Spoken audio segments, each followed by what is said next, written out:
हरि हरि जय राम कृष्ण हरि हरि जय जय राम कृष्ण हरि जय राम बसलेले टाळी वाजवा जय जय राम कृष्ण हरि हरि जय राम कृष्ण राम जय राम कृष्ण हरि हरि जय राम राम राम जय राम हरि कृष्ण हरि जय राम हरि हरि जय राम हरि हरि हरि जय राम राम राम जय राम कृष्ण हरि हरि जय हरि हरि हरि जय राम हरि हरि हरि जय राम जय राम हरि हरि हरि जय हरि हरि हरि जय राम हरि कृष्ण हरि जय राम राम जय राम हरि कृष्ण हरि जय राम कृष्ण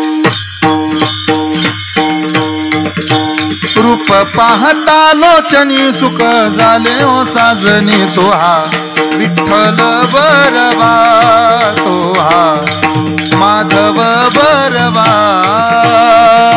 पाहता लोचनी सुख झाले हो साजनी तो हा विठ्ठल बरवा माधव बरवा बहुता सुकृताची जोडी म्हणून विठ्ठली आवडी तो हा विठ्ठल बरवा तो हा माधव बरवा सुकृताची जोडी म्हणून विठ्ठली आवडी तो हा विठ्ठल बरवा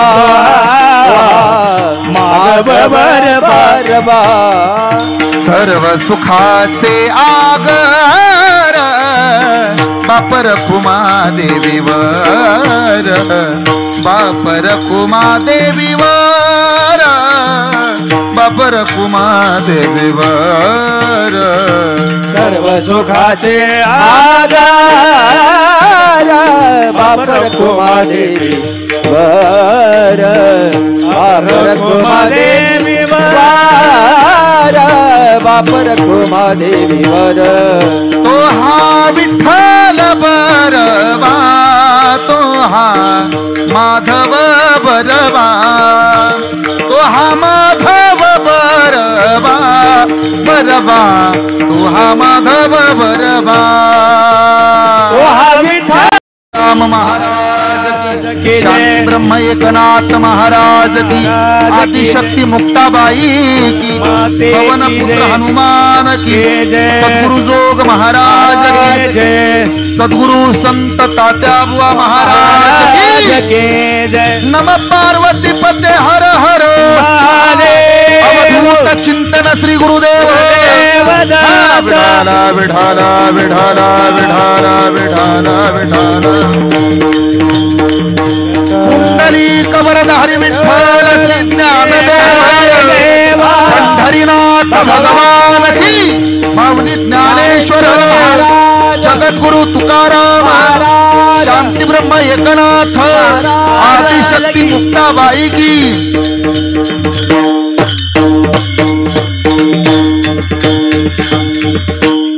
पंढरीनाथ भगवान की आता फक्त बसलेले बसून बसून जय म्हणा आम्ही अख्ख कीर्तन उक्त घेतो फक्त जय म्हणू लागा आदिशक्ती मुक्ताबाई की पवनपुत्र हनुमान की असं कीर्तन माझ्याकडे जय तुमच्याकडे तुम्ही दोघ जण इकडे थांबा टाळकरी पलीकडे थांबा सार्थक केला त्यांनी धरिला मनी विठ्ठल दोन्ही फिरवा कीर्तनाचा समारंभ असं निर्धंब सर्वदा काळ सार्थक केला त्यांनी धरिला मनी विठ्ठल इकडं बसास निळा म्हणे स्वरूप सिद्धी नित्य समाधी हरिनामी काळ सार्थक केला त्यांनी धरिला मनी विठ्ठल समचरण सरोजम सांद्रणीला बुदाबम जगरणेत पाणी मंडन मंडनानाम तरुण तुलसी माला कंधरम कंजनेत्रम सदैधवलहासम विठ्ठलम चिंतयामि दया ज्ञान शांती तिथे योगनिष्ठा मुखी दिव्य तेज दिसे संत श्रेष्ठा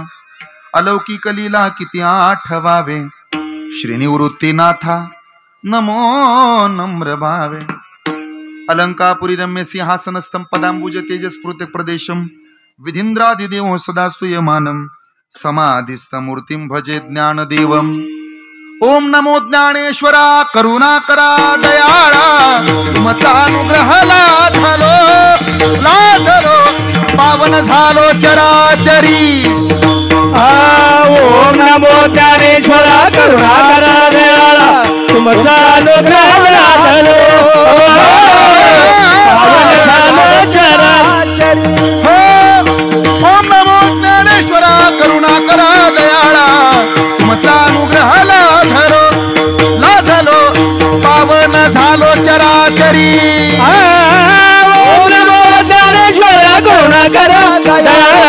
चालू झालो पावन झालो चराचरी मी कळा कुसरी काहीच नेनो बोलतो वचनी अति भाविका एका जनार्दनी तुमचा दास त्याची आस पुरवावी नाम वाचे श्रवण कीर्ती पाऊले चित्ती समान काळ सार्थक केला त्यांनी धरिला मने विठ्ठल प्रस्तुत प्राप्त प्रसंगी संप्राप्त कीर्तन रूपी सेवेकरता निवडलेला उच्चारलेला गायलेला अभंग जगद्गुरु जगद्वंदनीय वारकरी संप्रदायाचे कळस वैराग्याचं मूर्तिमंत उदाहरण संत तुकाराम महाराजांचे लढीवाळ शिष्य संत निळोबा यांचा चारचरणाचा साधुत्वाची काही लक्षणं सांगणारा आजचा अभंग आहे। वैष्णवामध्ये काही महत्वाची लक्षणं आहेत। नेहमी नामस्मरण अर्थात नामचिंतन हे वैष्णवाचं पहिलं लक्षण आहे। दुसरं लक्षण आहे त्याला भजन कीर्तन प्रवचनाची विशेष आवड आहे। म्हणून तुम्ही ऐका रे कान माझ्या विठोबाचे गुण बस डोळे तुम्ही घ्या रे सुख आणि पहा विठोबाचे मुख असं असणारं संतत्व ज्यांच्याकडे आहे ते वैकुंठवासी अर्थात आपल्या सगळ्यांचं आराध्य दैवत आणि समाधिस्थ असणारे आपल्या सर्वांवरती ज्यांच्या कृपेचं छत्र आहे त्या तात्याबुवा महाराजांच्या समाधीच्या आणि मूर्ती प्राणप्रतिष्ठेच्या निमित्ताचं मंदिराच्या जीर्णोद्धाराच्या निमित्ताचं आणि कलशारोहणाच्या निमित्ताचं आजचे कीर्तन आहे। आणि तात्याबुवांच्या या कीर्तनासाठी या सोहळ्यासाठी आपण एकत्रित जमलेलो आहोत। पहिलं लक्षण तात्याबुवांचं असं आहे सदैव नामचिंतन म्हणून नामवाचे श्रवण कीर्ती ही दोन लक्षणं वैष्णवाकडे आहेत। अजून काय लक्षण आहेत एक नामवाचे श्रवण कीर्ती आणि महत्वाचं संतत्व महत्वाचं वैष्णवाचं लक्षण म्हणजे पाऊले चित्ती समान असं आहे। आम्ही नेहमी सांगतो ज्याच्या चित्तामध्ये गुरु आहेत त्याला गोठा म्हणावं ज्याच्या चित्तामध्ये गाडी बंगला वगैरे आहे त्याला संसार म्हणावं आणि ज्याच्या चित्तामध्ये देव आहे त्याला साधू म्हणावं हे लक्षात राहू द्या।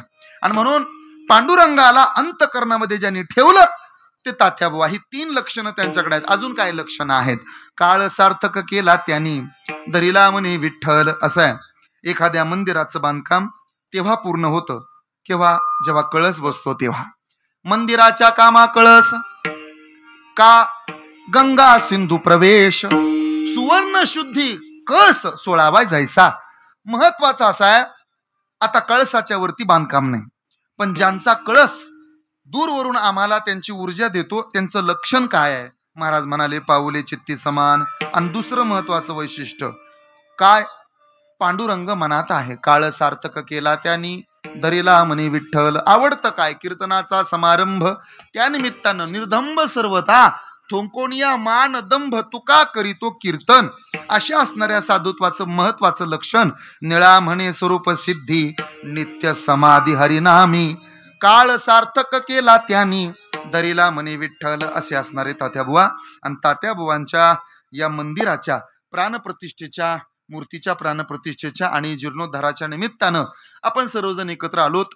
विशेष म्हणजे फक्त आज तात्याबुवांच्याच मूर्तीची प्राणप्रतिष्ठा नाही मी आज मंदिरात आल्यानंतर मला कळालं एक देव ठेवला नाही पांढरेवाडीनं सगळे देव आणले मंदिरात पाय ठेवला आतापर्यंत वाटत होतं की फक्त तात्याबुवांचं समाधी मंदिर आहे पण मंदिरात पाहिलं तर पांडुरंग पण आहेत रखमाई माता पण आहेत भगवान श्री दत्तात्रय आहेत कोण नाही तुमच्या मंदिरात तेव्हा आता तुम्हाला पंढरपूरला जायची गरज नाही तुम्हाला गाणगापूरला जायची गरज नाही उलट तुम्ही तिकडं जाण्यापेक्षा इथं यावं आणि तात्याबुवांच्या चरणी नतमस्तक व्हावं उभ्या आयुष्यात तुम्हाला वाडीला संकट कधी येणार नाही याची ग्वाही या कीर्तनात आहे।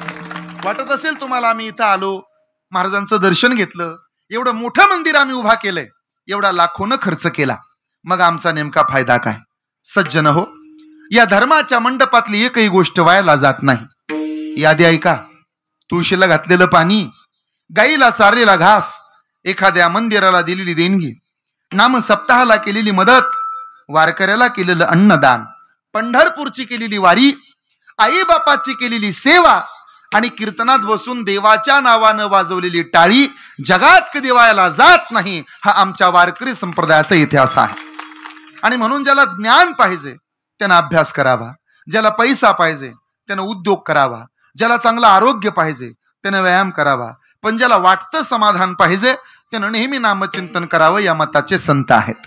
हे आमच्या मताचं नाही मग सदा नाम घोष करू हरी कथा तेने सदा चिंता समाधान फायदा सर्व सुखले आलो सर्व अलंकार, सर्व सुखले आलो सर्व अलंकार, सर्व सुखले आलो सर्व अलंकार, सर्व सुखले आलो सर्व अलंकार, आनंद निर्भर डुलत जो डुलत जो डुलत जो आनंद निर्भर डुलत जो डुलत जो डुलत जो सर्व सुखले आलो सर्व अलंकार, सर्व सुखले आलो सर्व अलंकार, सुखले आलो सर्व अलंकार, सर्व सुखले आलो सर्व अलंकार, सर्व अलंकार, सर्व अलंकार.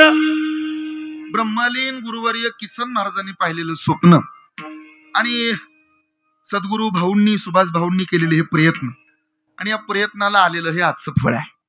सकल ग्रामस्थ पांढरेवाडी, जाधववाडी आणि पंचकृषीच्या सुंदर नियोजनात, आयोजनात, प्रयोजनात हे सुंदर मंदिर उभा राहील.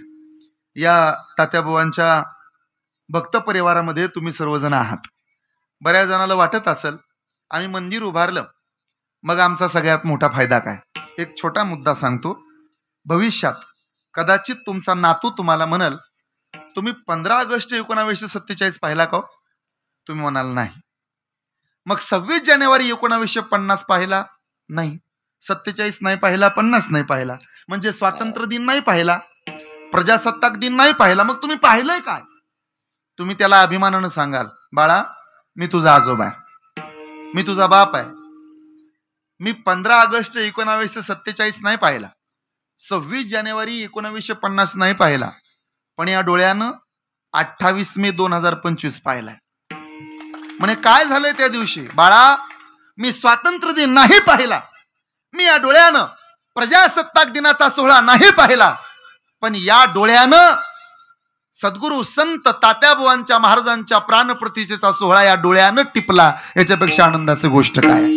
आमच्या काळात झालं मंदिर, आम्ही होतो तेव्हा बांधलं मंदिर, आमच्या हातून झालं बरं सगळं, आमच्या हातून मूर्तीची प्राणप्रतिष्ठा, आमच्या हातून सगळं झालं. आम्ही होतो वर्गणी मागायला. म्हणे लोकांनी आम्हाला नावही ठेवली, काहींनी शिव्याही दिल्या, सगळं खाल्लंय आम्ही. हे तुम्ही अभिमानानं सांगाल. चंद्र सूर्य आहे तोपर्यंत तुमची नावं अजरामर राहतील.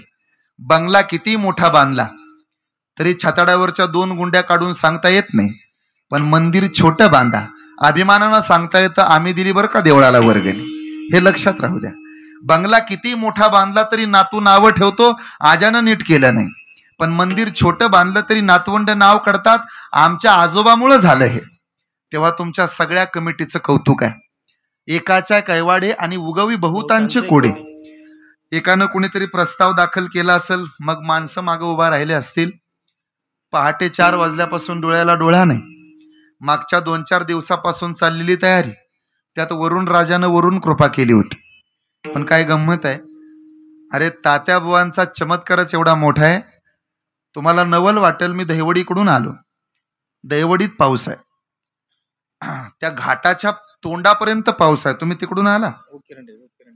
नवल वाटेल साताऱ्यात फोन लावा, साताऱ्यात पाऊस आहे, पण इथलं कीर्तन सुरळीत व्हावं म्हणून फक्त आपल्या वाडीवर पाऊस नाही हे लक्षात राहू दे. ही तात्या महाराजांची आपल्यावर कृपा आहे.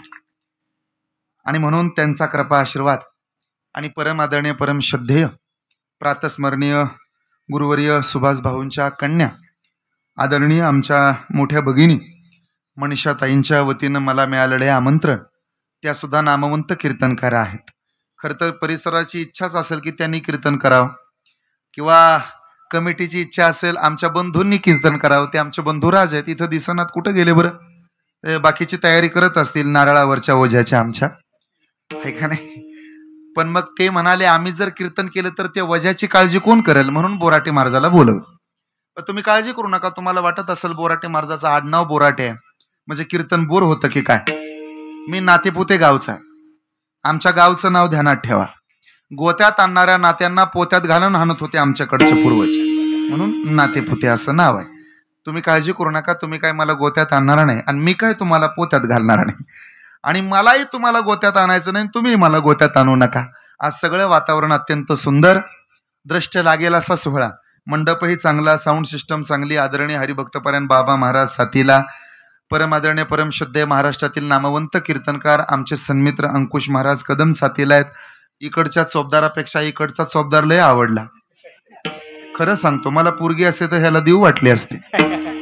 कीर्तन झाल्यावर मीच देतो आता पैसे, फेटा बिटा घ्या चांगला असा, जिथल्या तिथं नजर लागली पाहिजे, असं बसलं की प्रपोजल आले पाहिजे तुम्हाला, असं म्हणजे आमच्या सप्त्याला येता का यासाठी म्हणतो मी. पण दोनही अकलूजकर आहेत, त्यांना कुणी सांगावं, अकलूजकरांना कुणी सांगावं, सध्या दबदबा त्यांचाच आहे. एवढ्या लांबून आले, मी त्यांना बोलून घेतलं तुम्ही इकडे कसं काय, ते म्हणले आम्ही सुद्धा या परंपरेतले आहोत आणि तुमचं कीर्तन आहे कळाल्यानंतर आम्ही लवकर आलो. तेव्हा वाडीतले सर्वजण, मी 15 वर्षापूर्वी इथं कीर्तन केलं होतं.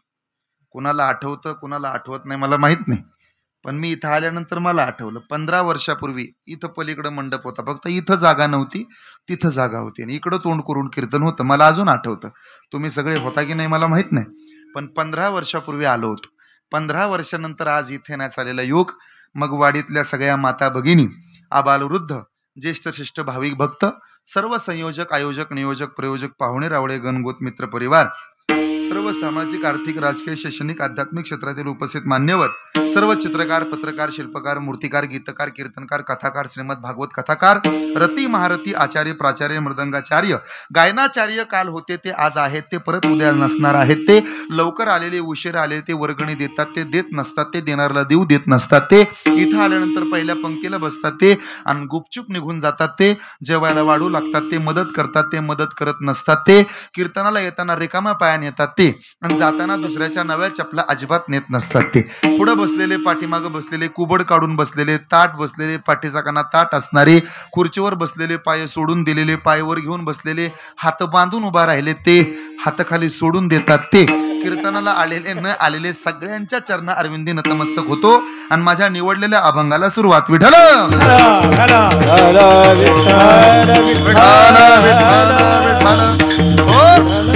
तात्याबुवांच्या या समाधी सोहळ्याच्या निमित्तानं इथं उभा राहिलेलं हे मंदिर आहे. तात्याबुवांच्या आयुष्यातले अनेक चमत्कार तुम्हाला सगळ्यांना माहित आहेत. या पंचकृषीला परमार्थाचं वळण लावणारे तात्याबुवा आहेत. या पंचकृषीची ओळख म्हणजे तात्याबुवा आहेत आणि म्हणून हे सुंदर मंदिर सुद्धा उभा राहिलेलं आहे. अत्यंत देखणं मंदिर, अत्यंत देखणा सोहळा, अत्यंत चांगल्या वातावरणात, मंडपही देखणा, मंडपातलेही देखणे, हार्मोनियम वादक सुद्धा अत्यंत देखणे, मृदंगाचार्य सुद्धा अत्यंत देखणेच आहेत. शूटिंग करणारा मला दिसत नाही मोबाईलचे आडणं, पण ते सुद्धा अत्यंत देखणे, चोपदार सुद्धा अत्यंत देखणा, महाराज तरी कुठे हेक नाही, तो सुद्धा बऱ्यापैकी देखणं आहे. असं सगळं जिथल्या तिथं वातावरण आहे. थोडा पाठीचा काना ताट तुमच्याकडचा ठेवा. मला तुमच्याकडनं अपेक्षा आहे, तुम्हाला जसं वाटतं की कीर्तनकार चांगला असावा, आम्हालाही असं वाटतं श्रोता चांगला असावा. तुम्हाला जसं वाटतं की कीर्तनकारानं चांगलं सांगावं, आम्हालाही असं वाटतं तुम्ही मोबाईलचा जाळ करावा आणि कीर्तन मन लावून ऐकावं. तुम्हाला जसं वाटतं की कीर्तनकारानं तुमच्याकडे लक्ष द्यावं, आम्हाला असं वाटतं बसणाराने आमच्याकडे लक्ष द्या. आणि म्हणून हे लक्ष देण्याचं आजचं हे कीर्तन आहे. 2 मणी माणसानं जपले पाहिजेत. ताट बसा माझ्याकडे पहा. 2 मणी माणसानं जपायचे. आज तात्या महाराजांच्या प्राण प्रतिष्ठेच्या निमित्तानं ऐका. 1 माळेतला मणी जपला पाहिजे आणि 2 खिशातला मणी जपला पाहिजे. पण या 2 मण्यात जास्त फरक आहे. फरक कोणता? माळेतला मणी माझ्याकडे बघा आत ओढावा लागतो आणि खिशातला मणी बाहेर सोडावा लागतो. काय गंमत आहे? माळेतला मणी आत ओढायचा आणि खिशातला मणी बाहेर सोडायचा. सोपं सांगतो माझ्याकडे पहा. पुण्य असं आत खेचायचं असतं. जपाची माळ ओढता का तुम्ही? खरं खरं सांगा बरं, कोण कोण जपाची माळ ओढतं? जरा हात वर करा. दररोज जप करणारी माणसं किती येतो? घ्या हात खाली. एवढेच? खरा खरा हात वर करा बरं, तुम्हाला मर्यायची शपथ आहे. उगा लबाडी करू नका इथं. पुन्हा खरं सांगा, खिशातला मणी, या महाराजजी बसा, खिशातला मणी आत ओढायचा, अरे राव, बाहेर ढकलायचा, बाहेर ढकलायचा. आणि माळेतला मणी आत ओढायचा. परत ऐका, पुण्य असं आत ओढायचं असतं आणि पाप असं बाहेर ढकलायचं असतं. सोपं सांगतो, पुण्य आत ओढायचं आणि पाप बाहेर ढकलायचं. ऐकताय तुम्ही? पुण्य असं आत ओढायचं असतं आणि पाप असं बाहेर ढकलायचं असतं. म्हणून कीर्तनकाराचं दर्शन रिकाम्या हातानं कुणी घ्यायचं नसतं. हे आपलं केला इशारा जाता जाता. हरिमुखे म्हणा, हरिमुखे म्हणा, पुण्याची गणना कोण करी. का बरं त्याला एवढं महत्व द्यायचं? असं आहे, मी तयापासी पांडवा हरपलोगा घेऊसावा, जेथ नाम घोष बरवा करीती माझा. म्हणून ज्याच्या अंतकरणामध्ये पांडुरंग यावा असं वाटतं त्यानं नेहमी नामचिंतनामध्ये रत झालं पाहिजे. नामस्मरण हा अध्यात्माचा पाया आहे. आणि म्हणून तात्या महाराजांची आजची ही समाधी आहे. का हो? सगळ्यालाच नामचिंतन आवडल, नाही आवडत. सगळ्यालाच सुपंत पत्करावं वाटल, नाही वाटत. सगळ्यांनाच आपल्या आयुष्याची सार्थकता करून घ्यावी वाटेल, नाही. सगळ्यांच्याच आयुष्याचा काळ सार्थकी लागत नाही. कशावरनं? माझ्याकडे पहा. नोव्हेंबर आणि डिसेंबर महिन्याच्या सुरुवातीला आंब्याच्या झाडाला मोहर येतो. तुमच्याकडे येतो का? आमच्याकडे त्याला मोहर म्हणतात. तुमच्याकडे काय म्हणतात मला माहित नाही. काय म्हणतात? आला मोहर. मग नोव्हेंबर महिन्यात कुणी जावयाला रस खायला बोलवतं का सांगा? का बोलवत नाही? आलाय मोहर, पण डिसेंबर महिन्यापर्यंत टिकेल का टिकणार नाही याची गॅरंटी असेल तर होय म्हणा, नसेल तर नाही म्हणा. बोलणारी माणसं मला आवडतात. डिसेंबर महिन्यापर्यंत टिकला तर जानेवारी तो टिकेल का टिकणार नाही याची गॅरंटी. वसंतासी आला आणि फळी फुली बहरला. आलाय बहर म्हणून काय टिकतो का? बरं टिकला, सगळ्याच फुलांची फळं होतात का? झाली फळं, वीज चमकते आणि सगळाच बहर जळून जातो. आंब्याचं झाड रिकाम होतं, राहिली काय फळं? मग त्या सगळ्याच आंब्याच्या फुलांच्या फळांच्या बहराच्या कैऱ्या होतात का? झाल्या कैऱ्या, सगळ्याच पिकतात का? सगळ्याच पाडाला जातात का? सगळ्याच्याच बाबतीत तुम्ही म्हणता का नीट बघ पाडाला पिकलाय आंबा? म्हणत नाही तुम्ही. सगळ्यालाच पाड लागले नाहीत. लागला मग काय त्यातले सगळेच पाडाचे आंबे आडीपर्यंत जातात का? अहो काय तिथं गेल्यावर नाचतात. थोडं राहिलंय आता. आता फक्त 4 दिवस जर आडीमध्ये मुक्काम केला तर बरोबर तो पिकणार आहे. पण पिकायच्या अगोदर तो काय झाला? अहो पिकायच्या वेळेलाच काही जण नाचतात आणि म्हणून सप्ताह बंद पडतो. मला असं वाटतं कमीत कमी थोडं राहिल्यावर तरी माणसांना नाचू नये, पण पिकायच्या वेळेला नाचतात. बरं पिकायच्या वेळेला नाचला ठीक आहे, आध्यात आणि मध्यात माणसांना नाचू नये का? त्याला इडाळलेलं म्हणतात. हे मी आंब्याचं सांगतो, तुम्ही अंगावर घेऊ नका. नोव्हेंबर महिन्यात आलेला मोहर काय मार्च महिन्यापर्यंत टिकतो का? टिकला, झाल्या कैऱ्या, मग काय सगळ्या पाडाला गेल्या का? गेल्या पाडाला, मग काय सगळ्याच त्या आडीपर्यंत गेल्या का? गेलेच हो. पाडाला गेले, पिकले आंबे, रस केला, मग सगळाच रस काय आपल्या पोटापर्यंत जातो का? एका पोरानं मास्तरसाठी डबा भरून रस आणला. गुरुजीने विचारलं का रे, तू तर कधीच काय डब्यात घेऊन येत नाही, इथलाच भात खाऊन जातो, मग आज रस आणायचं कारण काय? पोरगं म्हणलं गुरुजी आमच्या आईनं आज रस केला आणि आमची आई म्हणाली मास्तरला रस नेऊन दे. गुरुजी म्हणले तेच तर तुला विचारतो, आतापर्यंत तू काय आणलं नाही आणि आज रस घेऊन आला असं का? पोरगा म्हणला सर असं झालं, आमच्या आईनं रस केला पण त्या रसाच्या पातेल्यात सकाळी सकाळी कुत्र्यानं तोंड घातलं. आई म्हणाली टाकून देण्यापेक्षा मास्तरला नेऊन, म्हणून गेला का पोटापर्यंत कुणाच्या? नाही. ऐका, म्हणजे असं आहे, जो झाडाला आहे तो पाडाला नाही, जो पाडालाय तो आडीला नाही, जो आडीला आला तो पातेल्यापर्यंत आला नाही, जो पातेल्यापर्यंत आला तो पोटापर्यंत पोहोचला नाही.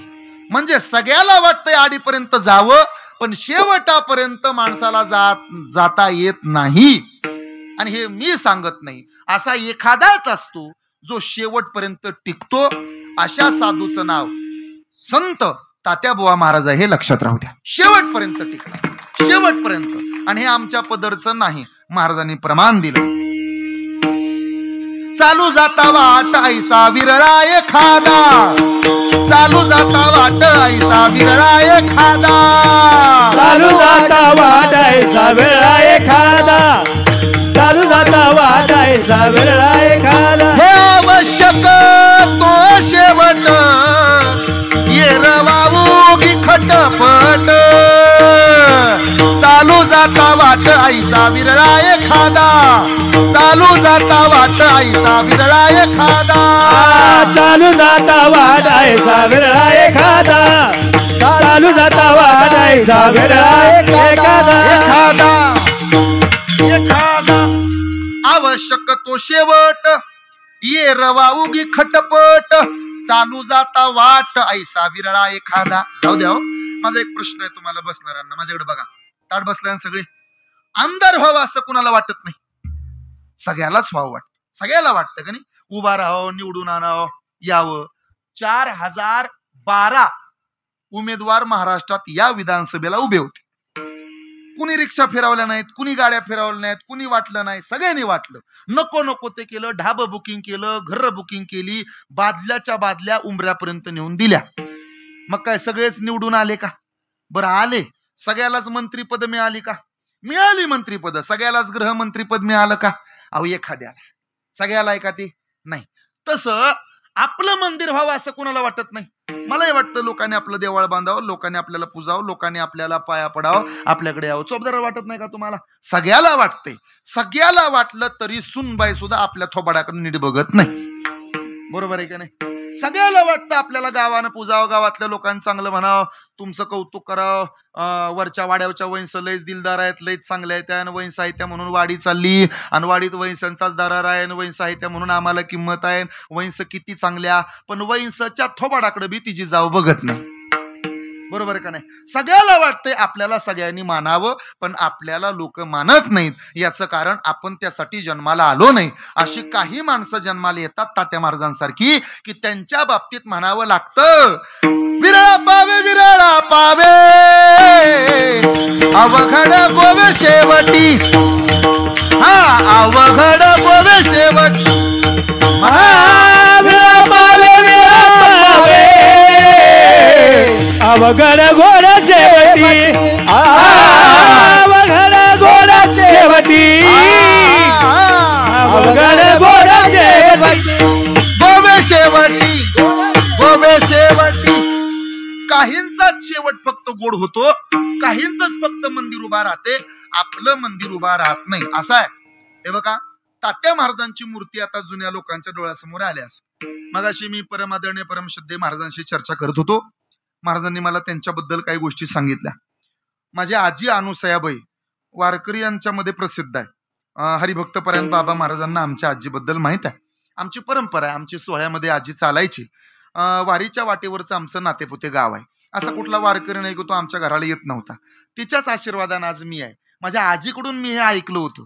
महाराज मला ज्या क्षणी महाराजांचे चमत्कार सांगायला लागले, महाराजांच्या आधी 1 सेकंद मीच उत्तर दिलं. मला माहित आहे बसचा प्रसंग मी स्वतः सांगितला. आता ते कीर्तनात दुरोक्ती त्याची करायची गरज नाही, पण तुम्हाला माहिती असावं, सद्गुरू संत तात्या महाराज जाधववाडी त्यांचं जन्मस्थान आहे.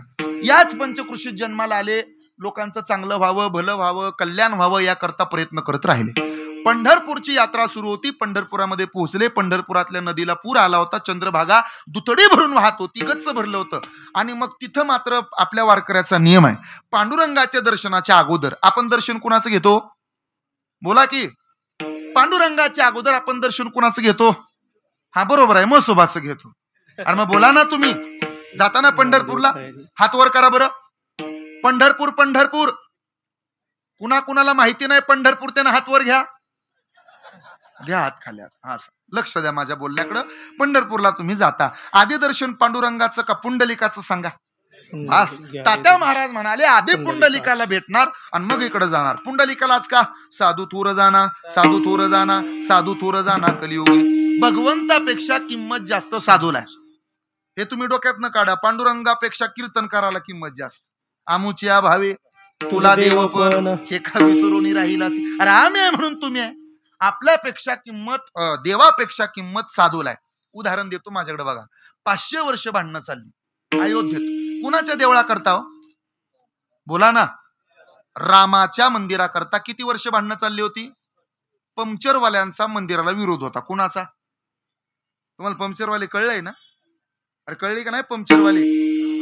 उस्मान की बकरी हमारे अंगणे में के वरडी पंक्चरवाले. ते कळाल, तुमच्या लक्षात आलं, हळूहळू येईल. 500 वर्ष भांडणं चालली होती, त्या मंदिराला विरोध होता. 500 वर्षानंतर वाद मिटला, तुम्हाला माहित आहे. पण ऐका, 500 वर्ष भांडणं झाली. देवाच्या देवळा करता का साधूच्या देवळा करता? हनुमान गडीच्या नादालाही कुणी लागलं नाही. तो गडीच असा. मारुतीच्या नादाला लागलं कोण? अजिबात नाही. अजून दुसरं उदाहरण घ्या. अजूनही महाराष्ट्रात अशी कितीतरी गाव आहेत की ज्या गावामध्ये रामाचं एकही मंदिर नाही. पण मला असं एक गाव दाखवा की ज्या गावामध्ये मारुतीरायाचं मंदिर नाही. जास्त मंदिरं कुणाची? रामाची का मारुतीची? देवाची देवळं कमी आणि साधूची देवळं जास्त. मागच्या 4 वर्षापूर्वी आमच्या गावात जर मारुतीचं मंदिर नसतं तर अखिल भारतीय गोसावी संघटनेचा अध्यक्ष म्हणून मला जाहीर करण्यात आलं असतं. हे न कळाल्याबद्दल धन्यवाद. पुढे ऐका. म्हणजे साधू थोर जाना, साधू थोर जाना, साधू थोर जाना कलियुगी. म्हणून साधूला जास्त किंमत. तात्या महाराज म्हणले, हे बघा, ज्याच्यामुळे तू आलाय त्याच्या पाया पडणार आहे. आज पुंडलिके काय केले? परब्रह्म उभे ठेले. जगाचा मालक कुणामुळे आलाय पंढरपुरात? पुंडलिकामुळे. आणि किती दिवस झाला आलाय? बरोबर 2 महिने झाले येऊन उभा आहे. मग योगी 28 विटेवरी उभा वामांगी रुकुमाई बोला बोला दिसे दिव्य शोभा पुंडलिकाचे भेटी आणि चरणी वाहे भीमा असं भीमाबायाने तरी म्हणावं चरणी वाहे भीमा. बस म्हणजे पांडुरंग परमात्मा आला रुक्मिणीमुळं आला का पुंडलिकामुळं बोला बोला पुंडलिकामुळं. नामदेव महाराजामुळं का पुंडलिकामुळं पुंडलिकामुळं. तात्या महाराज म्हणाले पुंडलिकामुळं देव आलाय. मी खटाव परिसरातला असलो काय आणि सातारा जिल्ह्यातला असलो काय आधी दर्शन घेणार कुणाचं. माणसं म्हणली हे पा तुम्ही जर पुंडलिकाच्या दर्शनाला जायचा हट्टच धरला तात्या महाराज तर पाणी वाढलं.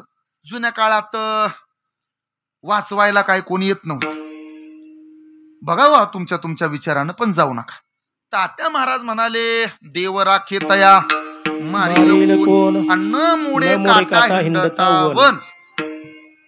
गळ्यात विना घ्यायचा खांद्यावर टाळ घ्यायचे माळा घालायच्या आणि जर मरणाला घाबरायचं काय उपयोग आहे. आम्ही काय त्यातले नाही. काही जण मरणाला प्रचंड घाबरतात. आमच्या वस्तीची एक म्हातारी माझ्याकडे आली होती मरायचं म्हणून. ती म्हणाली महाराज शेवटचं दर्शन घ्यावं म्हणलं तुमचं म्हणून आली. म्हणलं या हरकत नाही पाया पडली परत गाठ पडल नाही पडल शेवटचं दर्शन घ्यावं मरायला जाणार आहे हिरीत उडी टाकणार आहे. आमच्या घरापासून तिचं 2 किलोमीटर लांब घर होतं आणि तिच्याच रानात विहीर होती. म्हणलं आजी माझ्याकडे आला खरं आहे पण हातात बॅटरी आणली. ती म्हणाली मरायला चालली म्हणून आणली. कुठंही चोख काट्याचं धडकून बिरकून पडू नये म्हणून आणली. ते कळतंय ना. तात्या महाराज म्हणाले देवाकडे जायचं आणि मरणाला घाबरायचं हे कुणी सांगितलंय. अहो कलियुगातल्या माणसाला 3 दोष आहेत. नाटाच्या अभंगात वर्णन आलं ऐकावं आपण. अल्पभाव अल्पमती अल्पायुष्य नाही हाती आणि अपराधाची उळले मूर्ती अहो वेद मूर्ती परियसा.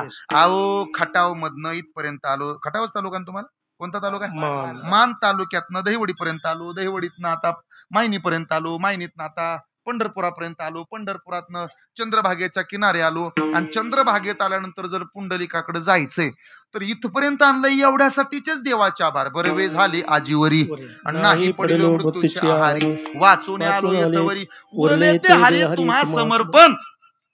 पांढरेवाडीकर माझ्याकडे लक्ष द्या. पांढरवाडी का पांढरेवाडी पांढरवाडी माझ्याकडे लक्ष द्या. तशी सगळीच माणसं पांढरीच इथं आहेत. गुरी गुमटेत त्यांना मला एक आनंद वाटलाय. माझ्याकडे बघा असं आहे पंढरपुरात गेलो तिथपर्यंत आलो हेच देवाचे उपकार. म्हणे कस काय अहो देवानं इथपर्यंत आणलं अजून काय करावं देवानं. जेने हा जीव दिला दान तयाचे करीन मी चिंतन जगत जीवन नारायण आणि गायीन गुण तयाचे असं म्हणले टाकली उडी चंद्रभागेत. माणसं म्हणले आता तात्या महाराज वाहून गेले. पण तात्या महाराज प्रवाहाच्या उलट्या बाजूने पोहत पुंडलिकाच्या मंदिरापर्यंत जाऊन पोहोचले. आता पुंडलिकाच्या मंदिराच्या चौथऱ्याला पाणी लागलं होतं. महाराजांनी मंदिरामध्ये प्रवेश केला. पुंडलिकाचं दर्शन घेतलं आणि कोणालाच दिसेना झाले. महाराज महाराज कुठे गेले महाराज कुठे गेले महाराज कुठे गेले महाराज कुठे गेले महाराज कुठे गेले महाराज कुठे गेले. गोपाळपुरातच दिसले. विचारलं का हो पुंडलिकाकडे गेला आणि गोपाळपुरात दिसला. तात्या महाराज म्हणाले वारकरी संप्रदायाचा प्रघातच असा आहे काय सुरुवात पुंडलिकापासून व्हावी आणि माणसाचा शेवट जनाबाईपाशी जाऊन व्हावा. ही किमया तात्या महाराजांची. कळलं का. सुरुवात कुणापासून पुंडलिकापासून आणि संसारिकाचा शेवट कुठपर्यंत जावा जनाबाईपर्यंत. सुंदर माझे फिरते ओव्या गाऊ कौतुके तू ये रे बा म्हणा म्हणा सासवानी दिरतो तिकडच उलतू दे म्हातारा तू ये रे बा. काय म्हणायचंय ते म्हणा पण म्हणत जा. असं तोंड उघडत जावा. घरी कसं नवऱ्याच्या बांगड्या सारून असतात असं हे तर जरा थोडं थोडं बोलावं. पहा माझ्याकडे आता म्हणजे माझा मुद्दा असा आहे नामस्मरण अध्यात्माचा पाया. मुद्दा आहे का बरं. साधुत्व भगवंतापेक्षा श्रेष्ठ आणि तात्या महाराजांचा महिमा आपण ऐकतो. तिथून माघारी आले इथपर्यंत आले. ऐका पुढचं. वाटेनं चालताना एका एसटी वाल्यानं बस थांबवली नाही आणि पुढे जाऊन बस बंद पडली. लोक म्हणले हे पहा मागे वारकरी चालत होते. आणि एक सांगू का माणसानं कुणाची चेष्टा करावी पण वारकऱ्याची चेष्टा करू नये. हरिभक्ताची निंदा माणसानं करू नये. वारकऱ्याची दिल्लगी का करावी. एकानं वारकऱ्याची दिल्लगी केली साधूची चेष्टा केली त्याला भोगावं लागलं. कुणाला साध्या सुद्याला नाही. जगाच्या बापाचं पोरग त्याचं नाव साम. श्रीकृष्णाला मुलगा झाला. आता ज्याचा बापच देखना त्याचं पोरग देखना असेल का नसेल. लक्ष्मीला पोरग झालं जगातल्या सगळ्यात सुंदर नट्या आणि नट एकत्र आणायचे, मिक्सर मध्ये घालायचे, बारीक करायचे आणि त्यांची पावडर ह्या चोपदाराला तोंडाला लावायला द्यायची. तरी सुद्धा जी सुंदर तिचं नाव लक्ष्मी. आणि अशा सुंदर असणाऱ्या लक्ष्मीनं एकदा आमच्या देवाला पाहिलं, वेडी झाली हो. भागवतात वर्णन आलं, श्रीकृष्णाच्या सौंदर्यापुढे लक्ष्मी फुलोनी झाली वेडी. मदन पोटाल बापुडे कोणीकडे इंद्रचंद्र. श्रीकृष्णाच्या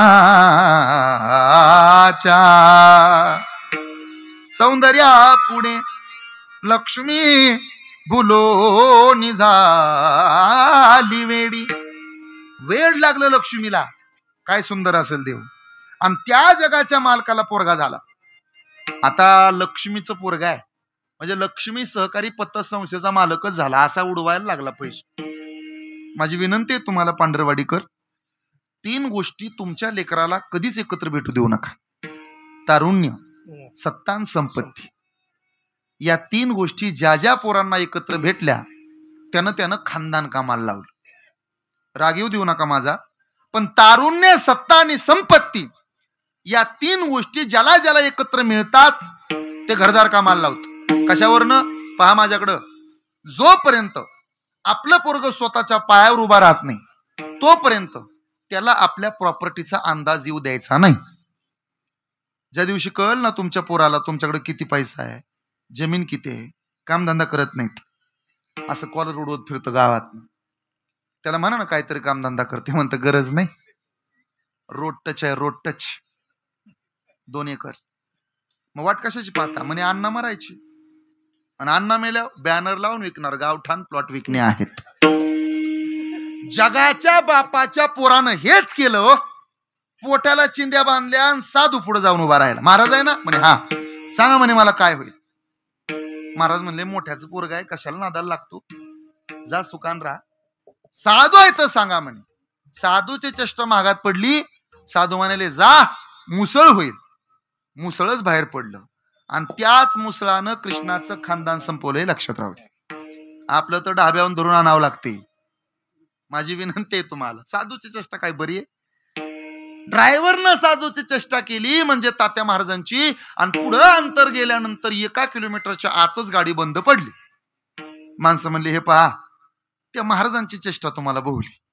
खाली उतरली, गाडीला धक्का देतात, फिटर आणले, काय काय केलं, मग ती गाडी काय चालू होईना. तेवढ्यात तात्या महाराज पाठीमागनं आलेच होते. रामकृष्ण हरी, रामकृष्ण हरी, रामकृष्ण हरी, रामकृष्ण हरी, असं विना वगैरे गळ्यातच होता नामदेव महाराजासारखं. बस पर्यंत आले आणि ड्रायव्हर तिकडून पळतच आला. महाराजांचे पाय धरले, चुकलं आमचं, पश्चाताप झाला, आपण आम्हाला तुमच्या शापातनं उतराई करावं, मुक्तता द्यावी. महाराज म्हणाले आम्ही त्यातले नाही, तुम्हाला शाप दिला नाही, चिंता करू नका. तुमच्या अडचण काय? म्हणे आमची बस चालत नाही, काळजी करू नका, बस चालू होईल. रामकृष्ण हरी म्हणाले आणि बंद पडलेल्या बसला फक्त हाताचा स्पर्श झाला आणि फिटरनं प्रयत्न करून सुद्धा चालू न होणारी बस महाराजांच्या स्पर्शानं चालू झाली. हा तात्या महाराजांचा सुंदर चमत्कार. ऐका माझ्याकडे. म्हणून भगवंतापेक्षा कोण जर मोठा असेल तर साधू मोठे आहेत. इथं आपण होतो. पहा माझ्याकडं, सगळ्याकडंच एवढी ताकद येत नाही. का बरं यांच्याकडे एवढी ताकद आली तात्या महाराजांकडंच? त्याचं उत्तर आहे, काही थोडा बहुत लाग पाठ, काही थोडा बहुत लाग पाठ, धरा भक्ती भाव धरा बळकट, भाव धरा वया सुख, तन मन ध्यान द्या लावून या नीट, तन मन ध्यान लावून या नीट, जरी करणे असेल गोर शेवट ग, राम राम स्मरात ये, राम राम स्मरा, राम राम स्मरात, राम राम स्मरा,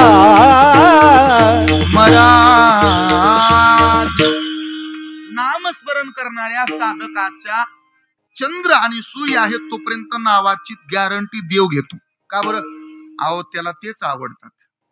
दुसरे कुणी आवडत नाही. हरी तैसे हरीचे दास, नाही तया भय मोह चिंता आस, कोणी राहती उदास आणि बळकट कास भक्तीची. अजून एक महाराजांचा अभंग आहे, तुकाराम महाराजांचा. माझ्याकडे बघा. मांस चर्म हाड आणि देवा अवघेची गोड. आता हे कीर्तनात सांगायला तरी तुम्हाला गोड वाटतंय का? मांस चर्म हाड हे एवढ्या सुंदर मंडपात नाव घेतलं तरी तुम्हाला राग येतो की नाही? पण अभंगच आहे महाराजांचा. मांस चर्म हाड आणि देवा अवघेची गोड. साधकाच्या या तीनही गोष्टी देवाला आवडतात. तुम्ही म्हणाल कसं काय? अहो, एका हरिभक्ताचं दुकानच होतं. मला माफ करा, पण हरिभक्ताचं दुकानच होतं. कशाचं? सजन कसया. हा, श्री विठ्ठल टिंब टिंब शॉप. कळलंय का कसलं शॉप? चौदार कसलं शॉप? हा, श्री विठ्ठल मटन शॉप. बरोबर. होतच तर त्यात काय दडगाय. त्यांचा परंपरेचाच धंदा होता. गळ्यात माळ होती आणि येणाऱ्या लोकांना म्हणायचे, हे बघा खाऊ नका बरं, हे चांगलं नाही, असं बळी घेणं चांगलं नाही, तुम्ही येताय नेताय, आम्हाला आवडत नाही. लोक म्हणायचे, हे बघा पावसा पाण्याचे जास्त दिवस आहेत, आभाळ येते, काळी पिशवी द्या आणि द्या घरी जाऊन कांदे भजे तरी खाऊ द्या, नाही तर हे तरी खाऊ द्या. ना महाराज म्हणले, हे काय बरं नाही. दुपारच्या वेळेला आभाळ दाटून आलं आणि थोडी पावसानं रिमझिम करता करता उघडीप दिली की वाडीतल्या लोकांची गर्दी व्हायची त्या दुकानावर. कुणाच्या? सजन कसायाच्या. आणि मग सजन कसायचे व्हायची तारांबळ. पुढ्या बांधून द्यावा त्या का तोडावा? ऐकलं का माझं बोलणं? देवच यायचा मदत करायला. तुम्ही तोडा, मी पुढे बांधून देतो. किती पाहिजे चोपदार? म्हणजे असं त्यावेळेस देव म्हणायचं. तुम्ही लगेच म्हणावं घेऊ नका. ऐकताय ना? हे दृष्टांतापुरतं. तुम्ही तिथं बराबरी करायला जाऊ नका. माझ्याकडे बघा, याला प्रमाण आहे. सजन कसाया विकू लागे मांस आणि माळ्या सावत्यास खुरपू लागे, म्हणून अवघेची देवा गोड. बरं, दुसरं चर्म. कसं काय? चर्माचं काय उदाहरण आहे? अहो, ते सुद्धा देवा अवघेची गोड. म्हणे कसं? रोहिदास चांभार चपल्याचं दुकान टाकलं आणि एवढं चांगलं चालायला लागलं. जुने लोक यायचे, चपल्या सांधायला उभा राहायचे, बारी लावायचे, लाईन लावायचे. पण तिथं सुद्धा दिवस मावळताना गर्दी व्हायची, लोकांना गडबड. आणि ह्यांना ते पणा लावताना गडबड व्हायची. मग देव मागे येऊन उभा राहायचा. रोहिदास महाराज काय पुढं पडायला सरा आणि थोडी मला जागा द्या. कशाला? अहो, मला बसू द्या तुमच्या शेजारी. का? तुम्ही फक्त पण लावून द्या, मी रिपीट आणतो. कोण म्हणायचं? देव. कुणाला? रोहिदास महाराजाला. यालाही प्रमाण आहे. चर्म रंगू लागे रोहिदास संगे, रंगू लागे रोहिदासा संगे, चर्म रंगू लागे रोहिदास संगे, रंगू लागे रोहिदासा संगे.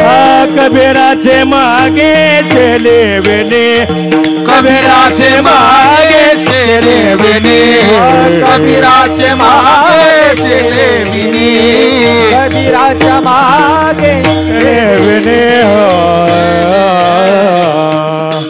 बर, आता तिसरा शब्द राहिला, हाड. ती सुद्धा हरिभक्ताच वाया जात नाही. म्हणे कसं काय? पहा माझ्याकडे. नामदेव महाराज पांडुरंगाच्या पूजेला आले असताना देवाच्या डोळ्यातले अश्रू पाहिले. आज देवा रडता?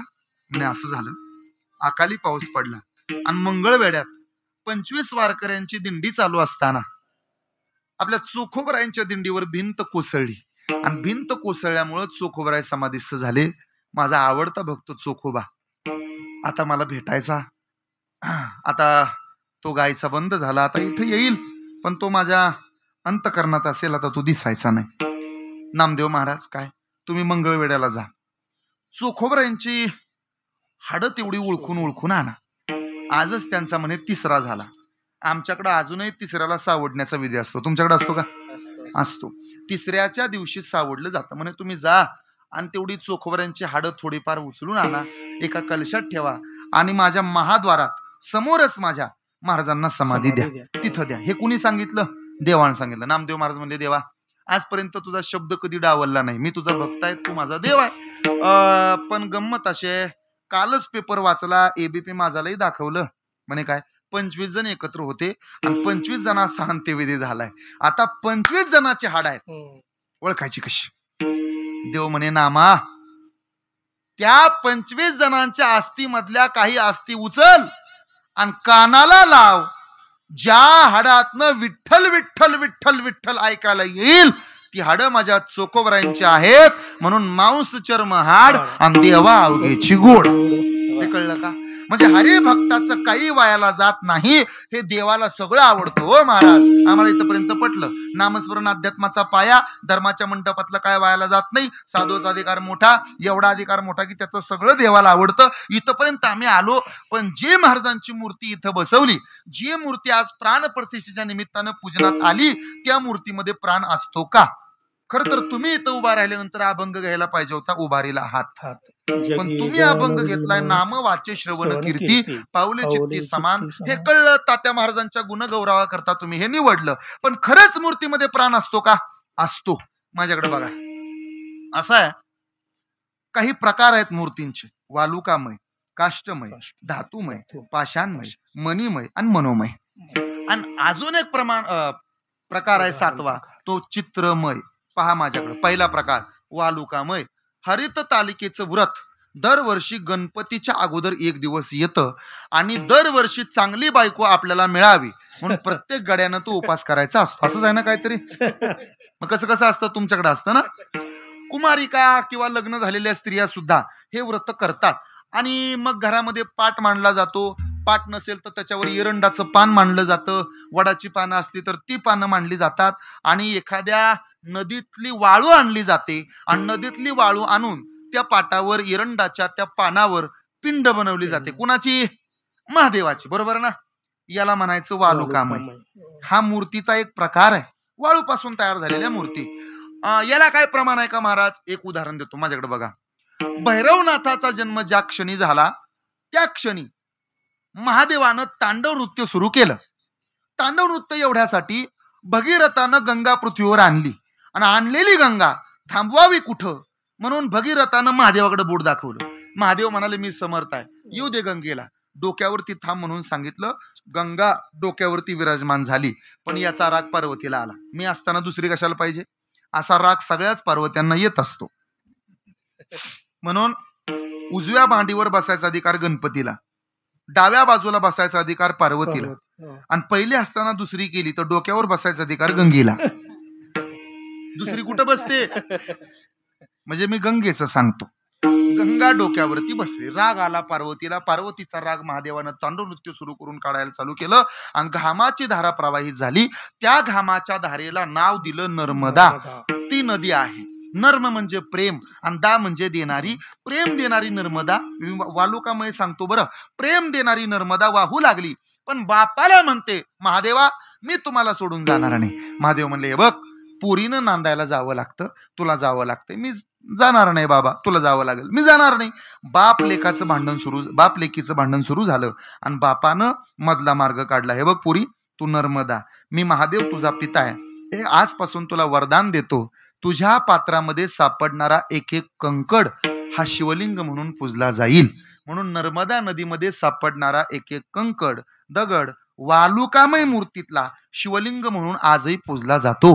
नर्मदा परिक्रमा करायला गेलेली माणसं, उज्जैनला, ओंकारेश्वरला गेलेली माणसं येताना सोबत ते शिवलिंग घेऊन येतात. काय गंमत असेल? जगात एवढ्या नद्या आहेत, पण नर्मदा नदीत सापडणारा दगड हा प्रत्येक दगड शिवलिंगाच्या आकाराचा असतो. हा महादेवानं दिलेला आशीर्वाद आहे. याला म्हणायचं वालुकामय मूर्ती. दुसरा एक मूर्तीचा प्रकार आहे का पाषाणमय. आता ह्या मूर्ती बरीपैकी मला वाटतं पाषाणमय आहेत. तिसरा एक प्रकार आहे चित्रमय. चित्रमय म्हणजे आपल्या घरातले फोटो, महादेवाचं चित्र असतं, ज्ञानेश्वर महाराजांचं चित्र असतं, ते चित्रमय. तो सुद्धा मूर्तीचा एक प्रकार आहे. अजून एक पुढचा प्रकार आहे माझ्याकडे पहा, धातुमय. मग त्यामध्ये पंचधातूच्या असतात, काही सुवर्णमय असतात, काही चांदीच्या मूर्ती असतात, काही मणिमय. मणिमय म्हणजे काय असतं? पाचूच्या मूर्ती, हिऱ्यांपासून बनवलेल्या मूर्ती त्या सुद्धा असतात. आणि त्यातला पुढचा एक प्रकार आहे मनोमय. मनोमय म्हणजे काय? पाहिलेलं तर नाही, पण मनामध्ये श्रीहरीची मूर्ती अंतरी ठसते आहे अशी उभा राहते. याला म्हणायचं मनोमय. अजून सोपं करतो. जुन्या काळात म्हणजे विनेकरी बाबांच्या जमान्यात, ह्या चोपदार मामांच्या जमान्यात मुलगी पाहायला नवरदेवाला नेत होते का नव्हते नेत? नव्हते नेत. आई बापान जायचं, पोरगी बघायची, चांगली आहे का वगैरे, तिच्या तोंडावर नाक आहे का वगैरे पाहायचं, माघारी यायचं आणि मग नवरदेवाला सांगायचं, हे बघा मुलगी फार सुंदर आहे. मग त्या पोराला उत्सुकता वाटायची, कशी असेल कशी असेल कशी असेल. मग ते म्हणायचं, ते वरच्या आळीतली गंगे तशी असेल का? त्या खालच्या आळीतली पिंकी आहे तशी तर असेल का? सकाराम तात्याच्या गंगेवाणी, तुकारामाबाच्या पिंकीवाणी म्हणे तसं नाही. मग आओ म्हणे काय, त्या मारत्या अण्णाच्या ठकीवाणी. हा पाहिलं नाही पण बरोबर तिचं चित्र फिट होत होतं, आहे का नाही? बरोबर आहे का नाही? तुम्ही बघायला गेलता का बायको तुमच्या? हे बघा. पण आता वाटतंय का नाही सारखं बघत बसावं, म्हणजे पोरांना पुरी बघत बसावं असं वाटतंय का नाही? असं मला म्हणायचं. ऐका, म्हणजे असं आहे, त्याला म्हणायचं मनोमय मूर्ती. पुढे बघा, माझ्याकडे लक्ष द्या. अजून एक मूर्तीचा प्रकार आहे. कोणता बरं? तो म्हणजे पाषाणमय. तीच आज मूर्ती येत आहे. मग मूर्तीमध्ये प्राण असतो का? प्रश्नचिन्ह असतो. मी काही उदाहरणं तुमच्या समोर मांडतो, अगदी थोडक्यात मांडतो. याच सातारा जिल्ह्यातली 2 उदाहरणं देईन. असं आहे, सातारा जिल्ह्याच्या शेवटी सज्जनगड नावाचा एक गड आहे आणि त्या सज्जनगडावर समर्थ रामदासांची समाधी आहे. समर्थ रामदासाचा एक लढीवाळ शिष्य होता, त्याचं नाव होतं आबाजी पंत. तो वेडा होता, एवढा वेडा होता की जर एकत्र 2 कामं सांगितले तर त्याच्या लक्षात राहत नव्हतं. त्याला जर समजा सांगितलं जा 5 रुपयाचे कांदे आण, 5 रुपयाचे बटाटे आण, तर बाजारात जायचा, दोन्ही ठोकळे हातावर असायचे आणि तिथनं माघारी यायचा आणि मग बापाला विचारायचा कुठल्या 5 रुपयाचे कांदे आणि कुठल्या 5 रुपयाचे बटाटे. एवढा तो राहिला की तो सुधरल. आणि मग ते मंदिरात राहिलं, मंदिराची जाडलोट करायची, मंदिराची पूजा करायची, मंदिरातली सगळी सेवा करायची, ही सगळी कामं त्याच्याकडे होती. सगळी कामं करता करता एक दिवस दिंडी निघाली, सगळे काशीला निघाले आणि समर्थाने त्या येड्याला बोलवलं. म्हणे इकडे या आबाजी, काय एक काम आहे तुझ्याकडे. कोणतं? मंदिरात लक्ष ठेवायचं, ठेवतो. रामाची पूजा करायची, करतो. लक्ष्मणाची सेवा करायची, करतो. सीतामाई आहेत त्यांची सेवा करायची, करतो. 3-3 फुटाच्या सगळ्या मूर्त्या आहेत म्हणे, माहित आहे मला. त्या सगळ्या मूर्तींना दररोज आंघोळ घालायची म्हणे, हो. वस्त्रोलंकार घालायचे म्हणे, हा. नैवेद्य अर्पण करायचा म्हणे, हो. जमल ना तुला म्हणे, हा. देवाला खायला घालशील ना म्हणे, हो. देवाची पूजा करशील ना म्हणे, हो. गेले निघून. 1400 शिष्य निघून गेले. हा एकटा येडा तिथं राहिला. दिवस मावळला, हे येडं लवकरच झोपलं आणि पहाटे 3:30 वाजता जागं झालं. पहाटे 3:30 ते 4:30 या वेळेत केलेल्या आंघोळीला ब्रह्मस्नान म्हणतात. 4:30 ते 5:30 या वेळेमध्ये केलेल्या आंघोळीला ऋषी स्नान म्हणतात. आणि 5:30 ते 6:30 या वेळेत केलेल्या आंघोळीला मनुष्य स्नान असं म्हणतात. पण 6:30 नंतर पुढे जर आंघोळ केलीच तर त्याला राक्षस स्नान असं म्हणतात. हे लक्षात राहू द्या. आता बघा, आता कुठल्या कुठल्या कॅटेगरीत बसलाय आज तुम्ही. ते ब्रह्म मुहूर्तावर जागं झालं. असंच मंदिर होतं, आजही आहे. कधी गेला सज्जनगडावर तर आतमध्ये जसं तुमच्या श्रीरामाची मूर्ती आहे, सीतामय्या आहेत, लक्ष्मण भैया आहेत, सगळं तिथं तसंच होतं. हनुमंत बाजूला होते. आणि मग मंदिराची पायरी चढला आणि जोर जोरानं घंटा आपटायला चालू केली. रामा उठा, सकाळ झाली, आंघोळ घालायची तुम्हाला, पटकन उठा, पाणी तापले, आंघोळ करून घ्या. असं चांगलं तासभर चाललं होतं. घंटा वाजवायचा आणि बोंबलायचा, घंटा वाजवायचा, बोंबलायचा. शेवटी त्याला वाटलं समर्थ रामदास नाहीत म्हणून श्रीराम आपल्यावरती रुसलेत. पळतच गेला आणि रामाच्या मूर्तीच्या पायावर डोकं आपटणार. एवढ्यात रामानं हात धरला, देवच प्रगट झाला. मूर्तीतनं देव बाहेर आले. म्हणे थांब, काय? आम्ही करतो आंघोळी. आंघोळी झाल्या आणि 8:30 वाजता परत ते देवळात आलं. डबल घंटा. उठा, जेवण तयार, स्वयंपाक तयार आहे, गार व्हायच्या आधी खाऊन घ्या. पाहता काय, राम, लक्ष्मण, सीता, हनुमंत गोल करून जेवायला बसले. जेवण झाली, त्यानं भांडी घासली, आवरून ठेवली. दुसऱ्या दिवसापासून त्यानं घंटाच बांधली थोडी लांब. सिंगल बेल झाली की आंघोळीला उठायचं आणि डबल बेल झाली की जेवाय बसायचं. असं महिनाभर चाललं. पाहता काय, एका महिन्यानं हे येडं 10:30 वाजल्या तरी देवळात नाही आलं. 11:45 मंदिरात आला. रामा उठा, मला बरं नाही, थंडी ताप आला, सर्दी पण आहे, तुम्ही बी पाणी तापवा, आंघोळ करा, मला बी घाला. आता झालं ना उलट. असं म्हणतात, सलग जर 30 दिवस मूर्तीकडं एकटक पाहिलं आणि मूर्तीच्या सानिध्यात दररोज 1 तास राहिलं तर ती मूर्ती आपल्याशी बोलते. मीराबाईचं उदाहरण आहे, बरीच उदाहरणं आहेत माझ्याकडे, मी देईन पुढं. प्रभू रामचंद्रानं येड्याला आंघोळ घातली, स्वतःच्या हातानं भाकऱ्या बनवल्या आणि काला केला, आणि एक घास त्या वेड्याच्या मुखात घालणार, तेवढ्यात तो वेडा म्हणाला, हा घास आधी समर्थाला द्यायचा आणि मग मी खाणार, तोपर्यंत मी पाणी पण पिणार नाही. आता समर्थ कुठं आहेत? काशीला. आणि हे कुठं आहेत? इथं सज्जनगडावर. मारुती, काय रामा, त्या येड्याला खांद्यावर घे, आणि जसा द्रोणागिरी उचलला तसा याला उचलून काशीला नाही. मारुती म्हणे, पांढरवाडीला उचलून घेतो पण ह्याला नाही. का? ह्यानं लय ताप दिलाय, महिनाभर दररोज गार पाण्यानं आंघोळ केली तुम्हाला गरम, माझी आबरू जावी वाटते का रे मारुती? म्हणे नाही. मग उचल बरं त्याला. वेड्याला उचललं, काशीला नेलं, तिथं समर्थ रामदास स्वामी भजन करत होते. वेड्यानं त्यांना पाहिलं, पळतच गेला आणि तो घास समर्थांच्या मुखामध्ये घातला. समर्थांनी विचारलं, काय रे तू गडावर होता ना? म्हणे हा. मग इथं कसा आला? म्हणे मारुतीनं आणलं. समर्थ रामदासांनी तिथं स्थापन केलेल्या मारुतीचं मंदिर अजूनही काशीत आहे. कधी गेलात तर काशीला पहा, नुसतीच काशी करून येऊ नका, नीट काशी करा. तुम्ही हसताय का? ऐक, तुम्ही जात नाही का काशीला? ते नाही का प्रयागराजला आता गेले असाल ना, जायला 13 दिवस, चालायला 12 तास, डुबकी मारायला 3.5 मिनिटं, आणि गारोळ्या डोळ्याची पोरगी हुडकायला 15 दिवस घालवले तुम्ही. माळा ऐकणारी इडी, ऐकताय ना? मग ते तिथून माघारी आले आणि समर्थ रामदासांच्या डोळ्यातनं पाणी आले. आम्हाला कधी राम हा बोलला नाही, पण तुझ्या सेवेला मूर्ती बोलू लागली, तुझं कल्याण झालं म्हणून त्या येड्याचं नाव कल्याण स्वामी ठेवलं. आजही सज्जनगडावरती समर्थ रामदासांच्या शेजारी कल्याण स्वामींची समाधी आहे. मूर्तीमध्ये प्राण असतो. हे उदाहरण सातारा जिल्ह्यातलंच आहे. दुसरं सातारा जिल्ह्यातलं उदाहरण घ्या, कोण म्हणतं मूर्तीमध्ये प्राण नाही? श्री क्षेत्र गोंदवले गावात ब्रह्मचैतन्य गोंदवलेकर महाराज रामाची दररोज पूजा करायचे असं म्हणतात. 12 वर्ष पूजा केली आणि एक दिवशी महाराजांना कोणीतरी वाईट साईट बोलल्यानंतर महाराजांना राग आला आणि महाराजांनी गोंदवले सोडलं. मान नदीच्या किनारी आले तर प्रभू रामचंद्राच्या मूर्तीच्या डोळ्यातून पाणी वाहू लागलं. कोण म्हणतं मूर्तीमध्ये प्राण नाही? याच्यावर नसलं उदाहरण तर सातारा जिल्ह्यात तिसरं एक उदाहरण आहे. इथंच वडू शेजारी यशवंत बाबांची समाधी आहे. तुम्हाला कल्पना आहे, आजही समाधीतून आवाज येतो. कोण म्हणतं मूर्तीमध्ये प्राण नाही? नसल उदाहरण तुम्हाला हे मान्य. मी आता 4थं उदाहरण देतो. थेट कशाला इकडे तिकडे जाता, चला पंढरपूरला. नामदेव महाराजांना आईनं सांगितलं, नामा दररोज दामाशेट्टी नैवेद्य घेऊन जातात, आज जरा तू जा बरं आणि देवाला जेवायला घाल.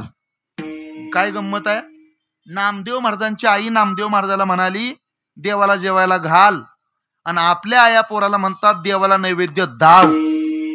आपला पप्या लांबनच निवत दावतो, पायऱ्याच्या पुढनच रिवर्स घेर माघारी. कोण म्हणतं मूर्तीमध्ये प्राण नाही? नामदेव महाराज नैवेद्य घेऊन मंदिरात गेले. नामदेव महाराजांनी देवाला हाक मारली, देवा माझ्या हातचा नैवेद्य खावा लागेल. अरे जी माणसं मूर्तीमध्ये प्राण नसतो असं म्हणतात त्यांना ऐकावं. नैवेद्य हातीचा मूर्ती देवी, ओ नैवेद्य हातीचा मूर्ती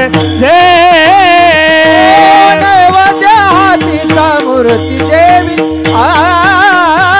नैवेद्य हातीचा मूर्ती देवी. सामान्य महिमा संताचा, महिमा कापे थरथरा कापली आणि जेवती लागली नाम्या सवे. आता तरी बसला का विश्वास मूर्तीमध्ये प्राण आहे? अजूनच विश्वास नसल तर मीराबाईचं उदाहरण. अशा मंदिरात मीराबाईनं कोंडून घेतलं. बापानं विषाचा प्याला पाठवला. विष का प्याला राजाजीने भेज, पिवत पिवत मीरा हासी रे, मीरा नाची रे, पग ऐसी लागी लगन, मेरा मीरा हो गई मगन.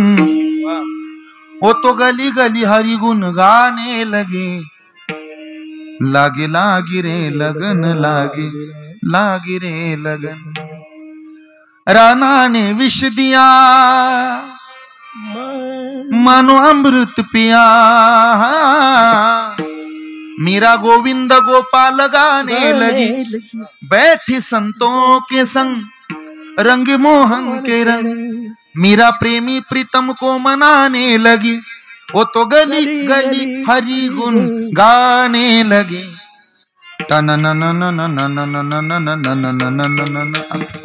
बस तुम्ही वाजवलं तरी आम्ही म्हणल्यासारखं आहे, असं आहे। मला पुढचं सांगायचंय, मला तेवढा वेळ कमी आहे, आपलं 9ला संपवायचं होतं पण मला पुढे जायचंय म्हणून सांगतो गडबडीनं। मीराबाईसाठी विषाचा प्याला पाठवला, मीराबाई विष प्याल्या पण कंठ मूर्तीचा निळा झाला। ऐकलं का? कोण म्हणतं मूर्तीमध्ये प्राण नाही? हो अहो, मूर्तीमध्ये प्राण आहे। बर, नामस्मरण अध्यात्माचा पाया, इथली मंदिरातली एकही गोष्ट वायाला जात नाही। चंद्र सूर्य आहे तोपर्यंत तात्या महाराजांचं नाव राहणार आहे। साधूचा अधिकार अत्यंत मोठा आहे आणि मूर्तीमध्ये प्राण असतोच। इथपर्यंत आपण आता आलो, पण का हो मग तात्या महाराजांच्या मूर्तीमध्ये प्राण आहे पटलं आम्हाला, इथून पुढे आम्ही त्यांची सेवा करू, पण मग आमचं कर्तव्य काय सांगतो। माझ्याकडे पहा, थोडं ताट बसा। ही जी सगळी तुमची कमिटी आहे ना, काय कमिटीचं नाव आहे?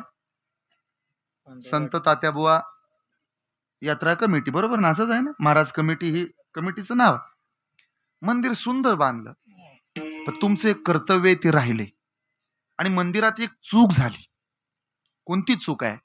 मूर्ती अत्यंत चांगली आहे, मी पाहिलं, पण मूर्तीमध्ये एक दोष आहे। तुम्ही जरा थोडा विचार करायला पाहिजे होता। या सगळ्याच मूर्ती आहेत की नाही, त्याच्यामध्ये एक एक दोष राहिलाय।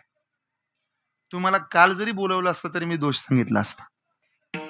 दुर्दैवानं मी आज आलो, तुम्ही महाराजांना जरी नीट विचारलं असतं तरी त्यांनी शोधलं असतं। एवढं सगळं चांगलं केलं, पण एक दोष राहिला ह्या सगळ्या मूर्त्यांमध्ये। पण नका जास्त त्रास घेऊ, एवढं टेन्शनही घेऊ नका, हा दोष तुमच्या कर्तव्यानं निघून जाईल। काय दोष आहे मूर्त्यांमध्ये? सगळ्या मूर्त्या आहेत, मी पाहिलं। तात्या महाराजांची मूर्ती आहे, विठ्ठल रुक्मिणीची मूर्ती आहे, मला वाटतं राम लक्ष्मण सीता आहेत, दत्तात्रय आहेत, अजून गणपती बाप्पा आहेत। सगळ्या मूर्त्या आहेत, सगळे देव आहेत, सगळ्या मूर्त्या चांगल्या आहेत। पण कमिटीतले ऐका, तुम्ही एवढं सगळं पुढवून केलं, पाया खांदला, मंदिर बांधलं, एवढा खर्च केला, प्राणप्रतिष्ठा झाली, कळशारोहण होतंय, मूर्ती बसल्या, पण मूर्तीमध्ये एक दोष राहिला। कोणता दोष आहे? अजून त्या सगळ्या मूर्ती तुमच्याशी बोलत नाहीत। घाम आला होता का? त्या मूर्ती अजून तरी तुमच्याशी काय होत नाहीत? बोलत नाहीत। आता एवढं नामस्मरण करायचं आणि एवढं कर्तव्य चांगलं करायचं, एवढी देवावर भक्ती करायची, एवढं तात्या महाराजांवर प्रेम करायचं, एवढं पांडुरंगावर प्रेम करायचं, रामावर श्रद्धा ठेवायची, गणपती बाप्पावर प्रेम करायचं, की आपल्या सेवाभावानं आणि नामस्मरणानं या पांढरवाडीतल्या मंदिरातल्या सगळ्या मूर्ती एक दिवस आपल्याशी बोलल्या पाहिजेत। याला म्हणतात कर्तव्य। ये रविती जी नाचवती, हे पहिली नासरती, पै माझे सहज स्थिती, तया भक्ती नाम कस नाम वाचे श्रवण कीर्ती, नाम वाचे श्रवण कीर्ती, नाम वाचे श्रवण कीर्ती, नाम वाचे श्रवण कीर्ती। पाऊले चित्ती समान, पाऊले चित्ती समान, आवडे चित्ती समान, आवडे चित्ती समान, पाऊले चित्ती समान, पाऊले चित्ती समान। नाम वाचे श्रवण कीर्ती, नाम वाचे श्रवण कीर्ती, नाम वाचे श्रवण कीर्ती,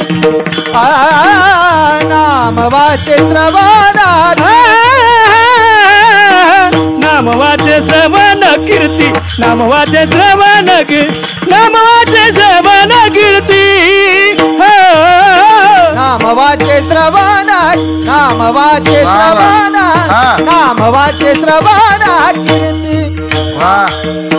पाऊले चित्ती समान, हो पाऊले चित्ती समान, पाऊले चित्ती समान, पाऊले चित्ती समान, काळ सार्थक केला त्यानी,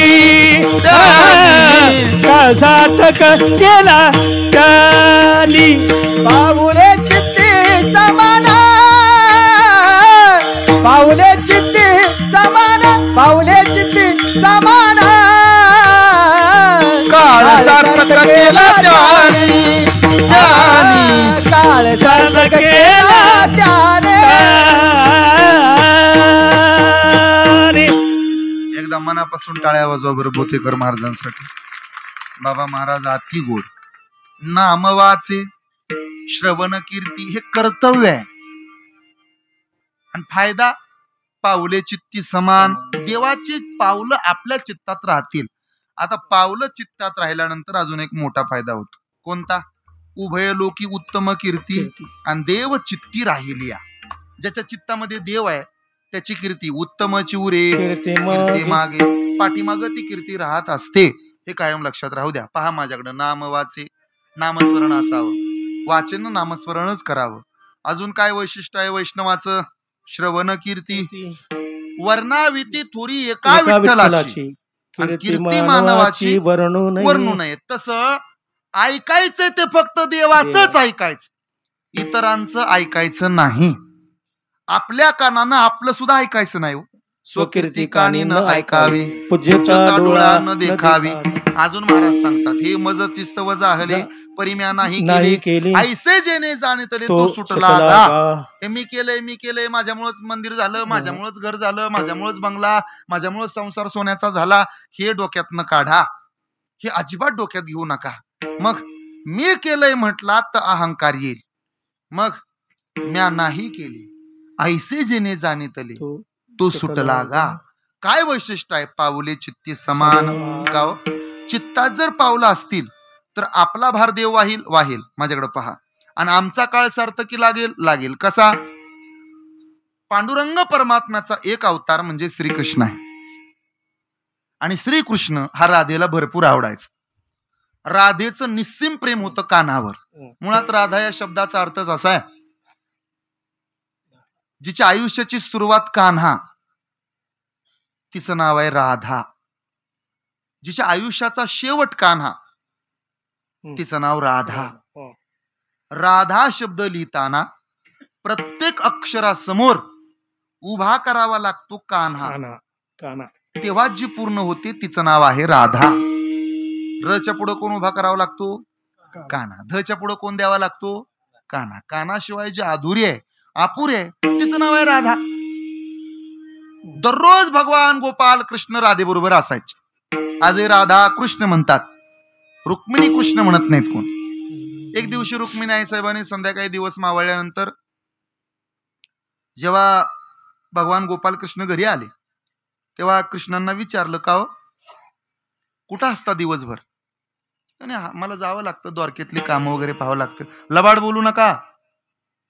म्हणजे तेव्हाही बायकांचा नवऱ्यावर विश्वास नव्हता, आणि आताही बायांचा नवऱ्यावर विश्वास नाही म्हणले म्हणजे कबूल झाले. तेव्हा सुद्धा बायका नवऱ्यावर संशय घ्यायच्या, आणि आता सुद्धा बाया नवऱ्यावर संशय हे बघा होय म्हणले का नाही. अहो घरी गेल्या गेल्या मोबाईल चेक करते, आहे का नाही हो? एक बाई माहेरला गेली आणि तिनं नवऱ्याला फोन लावला, कुठे आहे हो? घरात आहे. विश्वास नाही माझा तुमच्यावर, लावा मिक्सर. ते पळत गेलं किचन मध्ये, आपलं त्यानं मिक्सर काढला, पिन खुपसली, बटन टाकलं, डुर्र आवाज आला. म्हणे हाय घरात ठेवा. दुसऱ्या दिवशी परत सकाळ फोन, कुठं आहे हो? अगं घरातच आहे, लावा मिक्सर. पळतच गेलं किचन मध्ये, त्यानं मिक्सर लावला, डुर्र. तिसऱ्या दिवशी परत फोन, कुठं आहे हो? अगं घरातच आहे, लावा मिक्सर. चौथ्या दिवशी नवऱ्याला सरप्राईज द्यायचं म्हणून गुपचूप माहेरातनं घरी आले. दारात बघते, अंगणात बघते, तर तिचं सुंदरते ध्यान तिला दिसना. इकडे तिकडे पाहिलं आणि मग पोराला विचारलं, पप्या काय तुझा बाप कुठे आहे रे? पप्या म्हणला, कुठं गेलं ते पप्पा माहित नाही आई, पण 3 दिवस झालं मिक्सर घेऊन गेल्यात, अजून माघारी आले. रुक्मिणी साहेब विचारतात, हो देवा खरं खरं सांगा. अगं म्हणे द्वारकेत कामं असतात. असं कसं द्वारकेत कामं असतात? लबाड बोलू नका, मला फसवता का? मग म्हणे तुला काय माहिती मिळाली? मला सगळं माहित आहे. काय? मी कालच इंस्टाग्रामच्या स्टोरीला बघितलंय राधेच्या.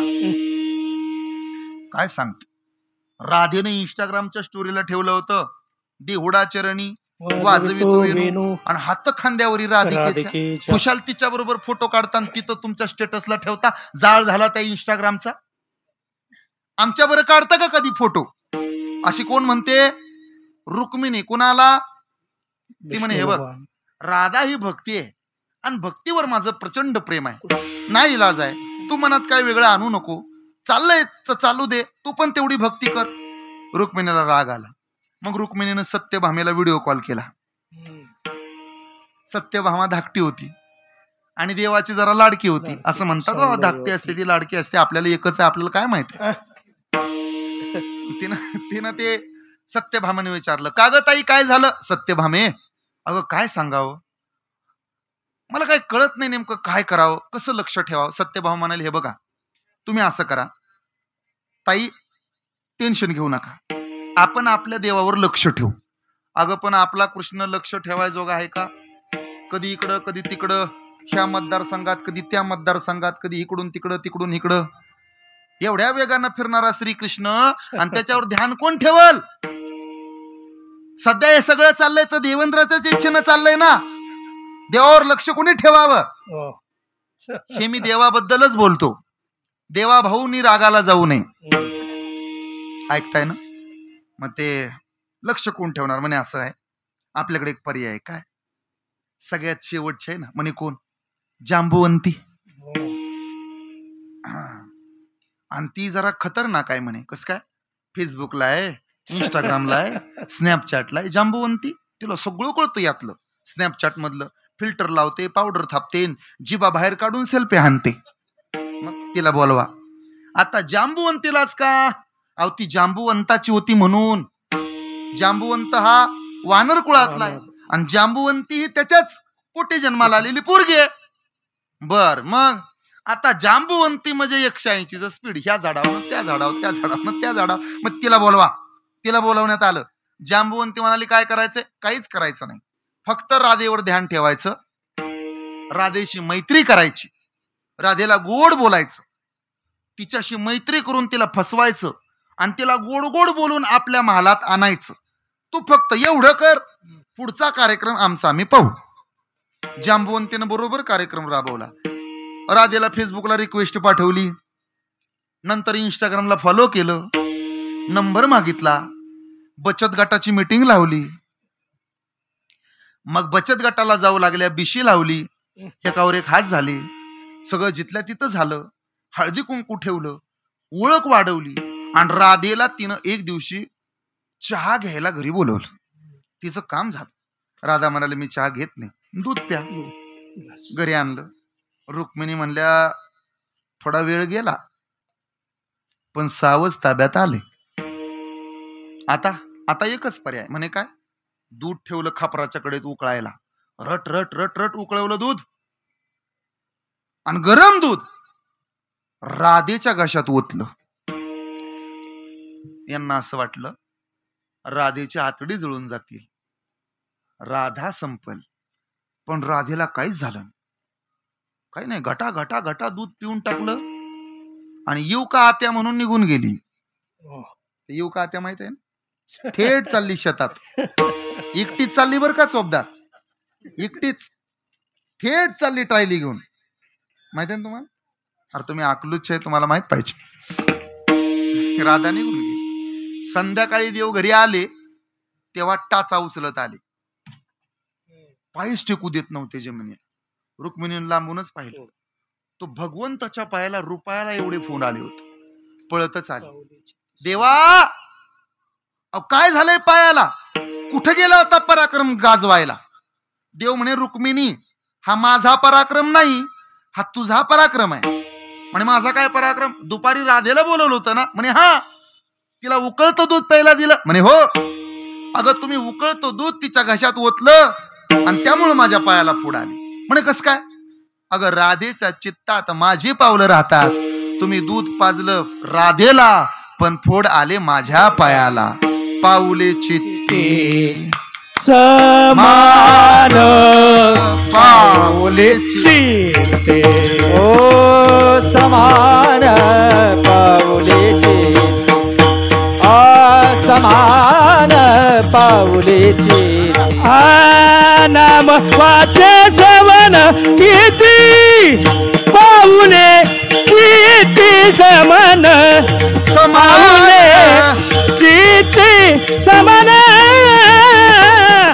पाऊले चिती समान समान नाम वाचे श्रवण कीर्ती पाऊले चित्ती समान पाऊले चित्ती समान पाऊले चित्ती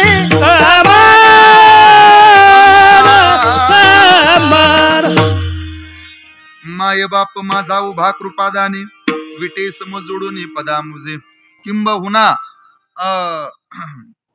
सेवितो हा रस वाटितो आणि का घ्या रे परिणाम विटेवर इजाची पाऊले पाऊले समान पाऊले चित्ती समान बर का हो?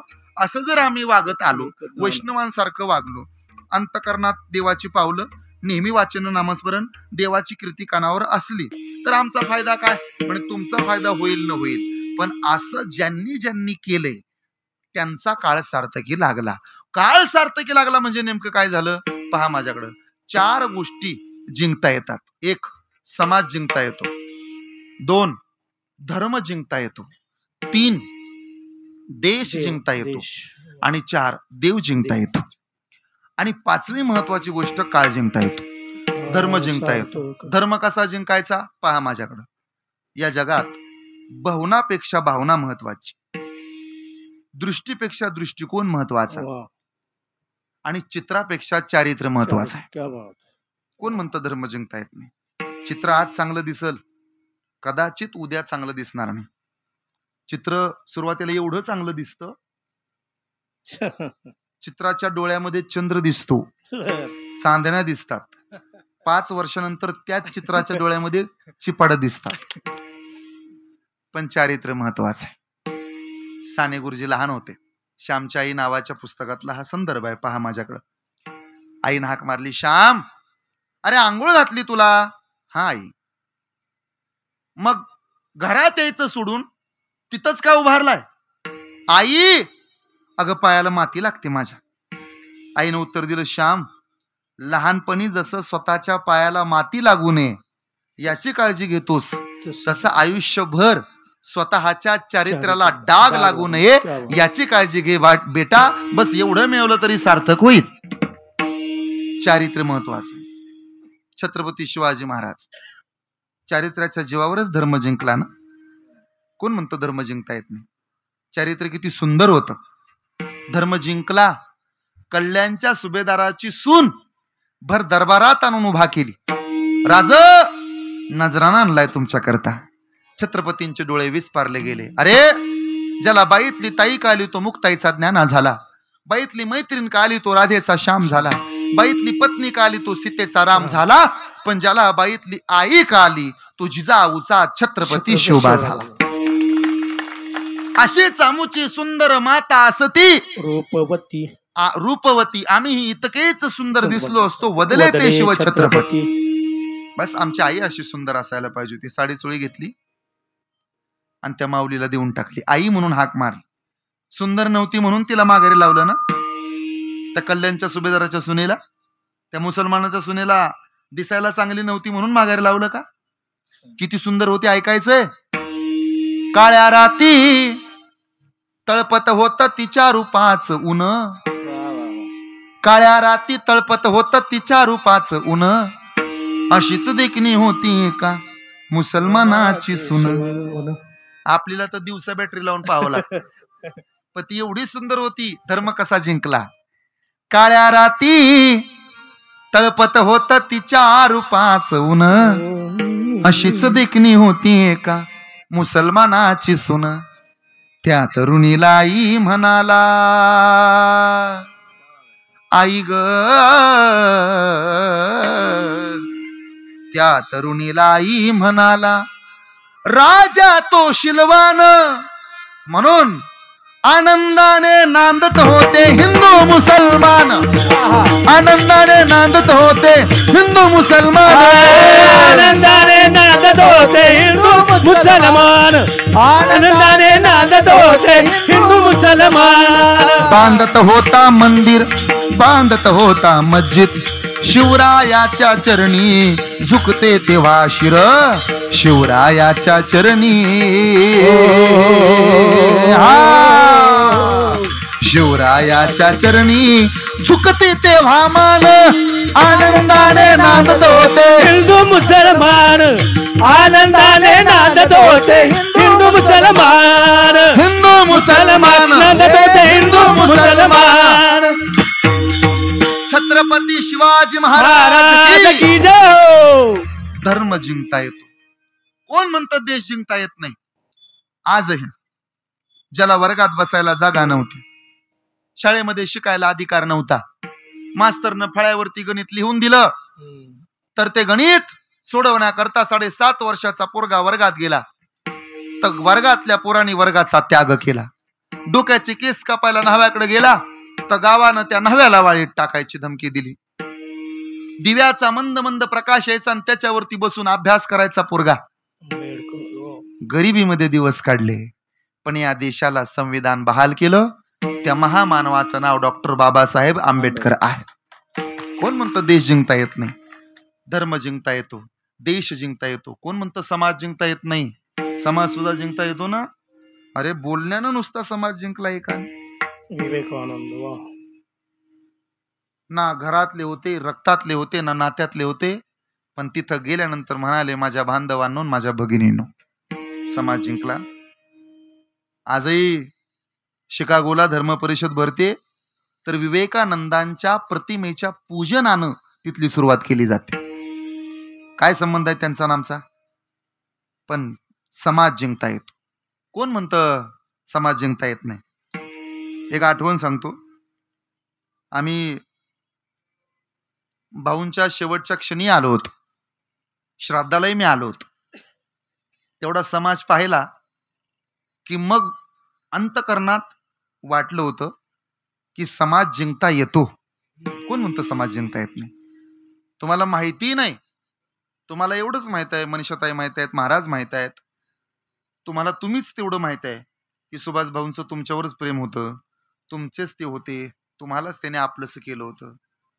पण अशी कितीतरी माणसं आहेत की ज्यांचा जीव आजही भाऊंसाठी झुरत राहतो, हे लक्षात राहू द्या.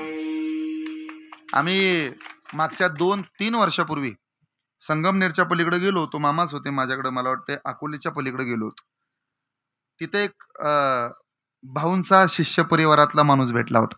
काय प्रेम होतं त्यांचं, काय श्रद्धा होती. मला परवा त्यांचा स्टेटस दिसला. ताई, अशी माणसं. कोण म्हणतं समाज जिंकता येत नाही?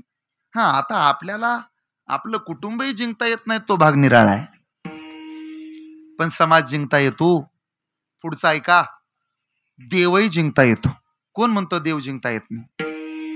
नवलाची गोष्ट ऐक सखये बाई ग, कुंभाराने बाळ तुडविले पाय, भजनी कीर्तनी गोरोबा रंगले, एक रूप झाले विठोबा. नवलाची गोष्ट ऐक सकय बाई, कुंभाराने बाळ तुडविले पाय. बस देवाला तुटलेले हात पुन्हा द्यावे लागले. याचा अर्थ असा आहे, देव जिंकता येतो. मी शेवटचा मुद्दा सांगेन, काळही जिंकता येतो. कोण म्हणतं काळ जिंकता येत नाही? काळ जिंकता येतो. काय ताकद आहे काळ जिंकता येतो असं म्हणता? म्हणे हा. कशावरून सांगता? मी विचारतो, माझ्याकडे पहा. आपल्या घरामध्ये आजोबा पंजोबाचे फोटो नसतात, पण आपल्या घरामध्ये ज्ञानोबा तुकोबरायांचे फोटो आजही असतात.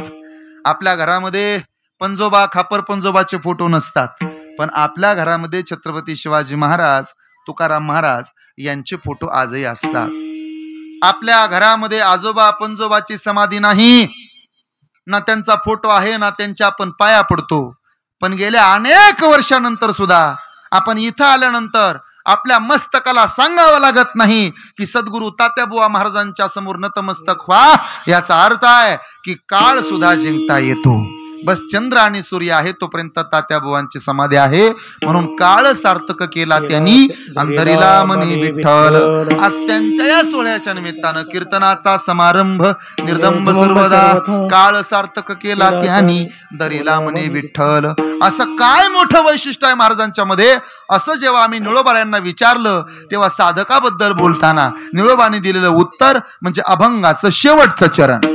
निळा म्हणे स्वरूप सिद्धी, निळा म्हणे स्वरूप सिद्धी, निळा म्हणे स्वरूप सिद्धी, निळा म्हणे स्वरूप सिद्धी, निळा म्हणे स्वरूप सिद्धी, निळा म्हणे स्वरूप सिद्धी, निळा म्हणे स्वरूप सिद्धी, निळा म्हणे स्वरूप सिद्धी.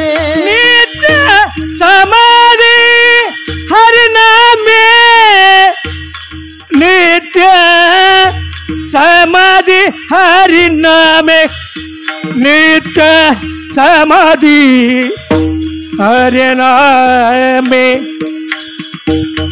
नित्य समाधी हरिनामे, नित्य समाधी हरिनामे, नित्य समाधी हरिनामे, हरिनाम नित्य समाधी हरिनामे,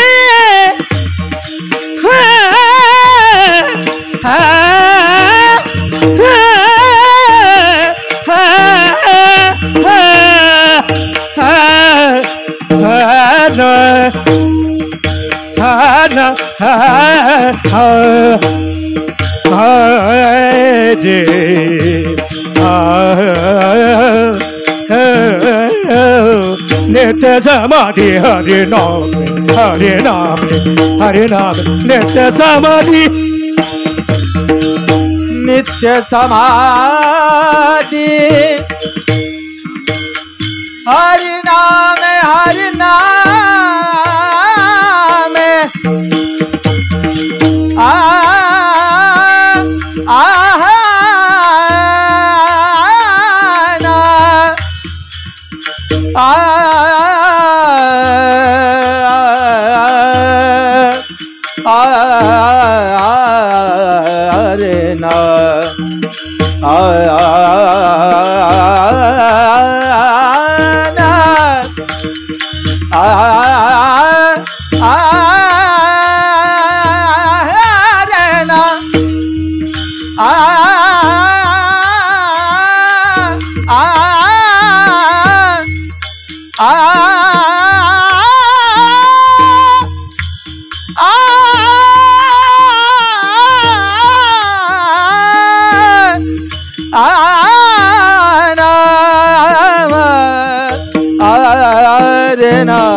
हरे ना नित्य समाधि हरि नाम. भौतिक सीमा नष्ट झाली तर ती युद्ध करून वापस आणता येते, पण संस्कृतीची सीमा नष्ट झाली तर परत जागेवरती आणता येत नाही. इटली सारखा प्रगल्भ देश, ज्या देशात सोन्याचा धूर निघतो पण त्या देशात तरुण नाही, एकही तरुणी नाही. आज तरुण इम्पोर्ट केले जातात. भारतातल्या पोरांना तिकडे मागणी केली जाते. बाप पोरगा आई एकत्र बसून सिगारेट ओढत होते. आज काय झालं त्या देशात. तेव्हा संस्कृतीची सीमा जर जतन करून ठेवायची असेल तर मुलाला हरिपाठ शिकवा, पुरीला गाथा ज्ञानेश्वरीचं ज्ञान द्या, तिला 10-15 वेळ वाचायला लावा, तिला सांगा 1 वेळ 12वी नापास झाली तरी चालल, पण तुझ्यामुळं तुझ्या बापाची मान कधी खाली नाही गेली पाहिजे हे शिकवा पोरीला.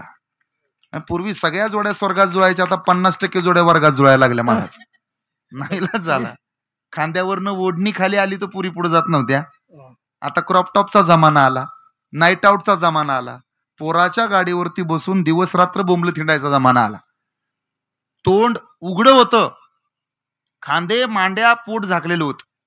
आता तोंडच तेवढं झाकलेलं असतं, खांदे मांड्या पोट दाखवायची फॅशन आली. इंस्टाग्रामला मुठभर फॉलोअर्स वाढण्यासाठी नको ते पराक्रम केले जातात. माझी विनंती आहे, आणि सगळं जग बिघडलंय महाराज. अल्गोरिदम बिघडला जगाचा. एक दोहा आहे कबीर महाराजांचा, माता पिता को कोई ना माने, औरत को बहुमान, साधू संत को कोई ना माने, हिजडो को बहुमान. असंच आहे ना काहीतरी, आई रे बेईमान दुनिया आई रे. असं झालंय. साधू संतांचा आदर केला जात नाही.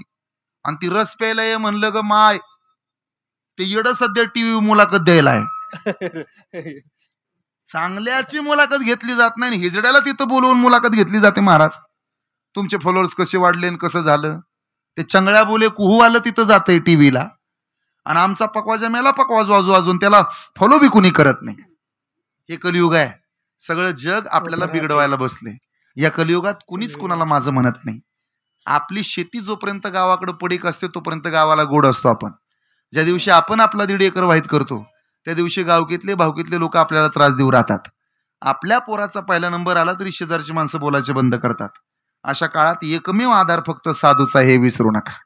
अहितापासून काढी ती आणि हित देऊनी वाढवी ती, नाही श्रुती पुरवती माऊली रया. हे लक्षात राहू द्या. कलियुगात माणसाला हजारो मित्र असावेत, पण त्या हजारो मित्रांच्या यादीला एखादा मित्र माळकरी असला पाहिजे, एखादा मित्र वारकरी असला पाहिजे. हे लक्षात राहू द्या. म्हणून माळकऱ्यांना वारकऱ्यांना जपा, आपली माणसं मोठी करा, आपल्या मंदिराचं वैभव कसं वाढेल याच्याकडे लक्ष द्या.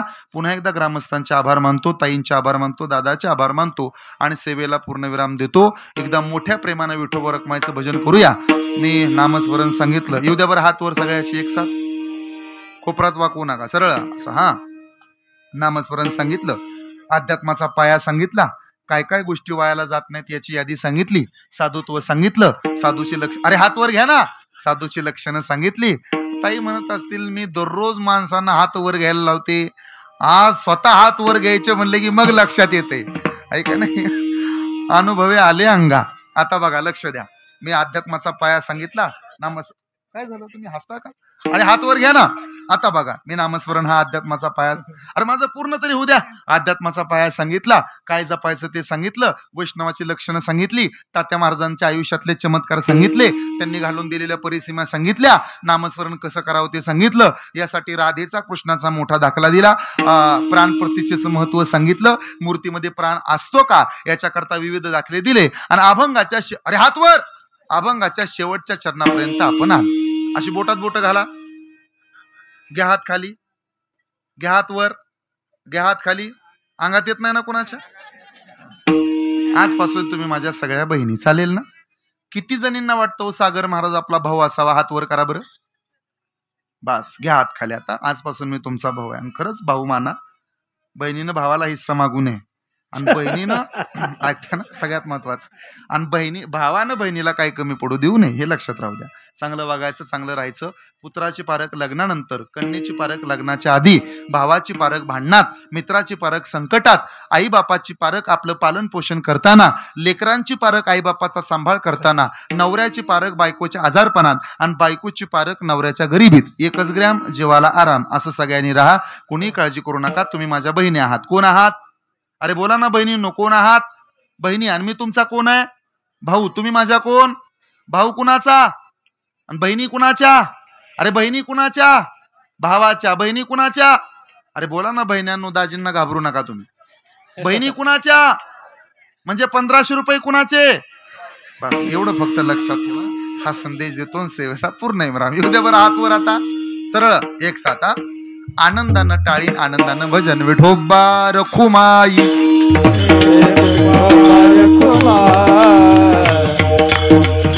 जय जय विठोबा रखुमाई.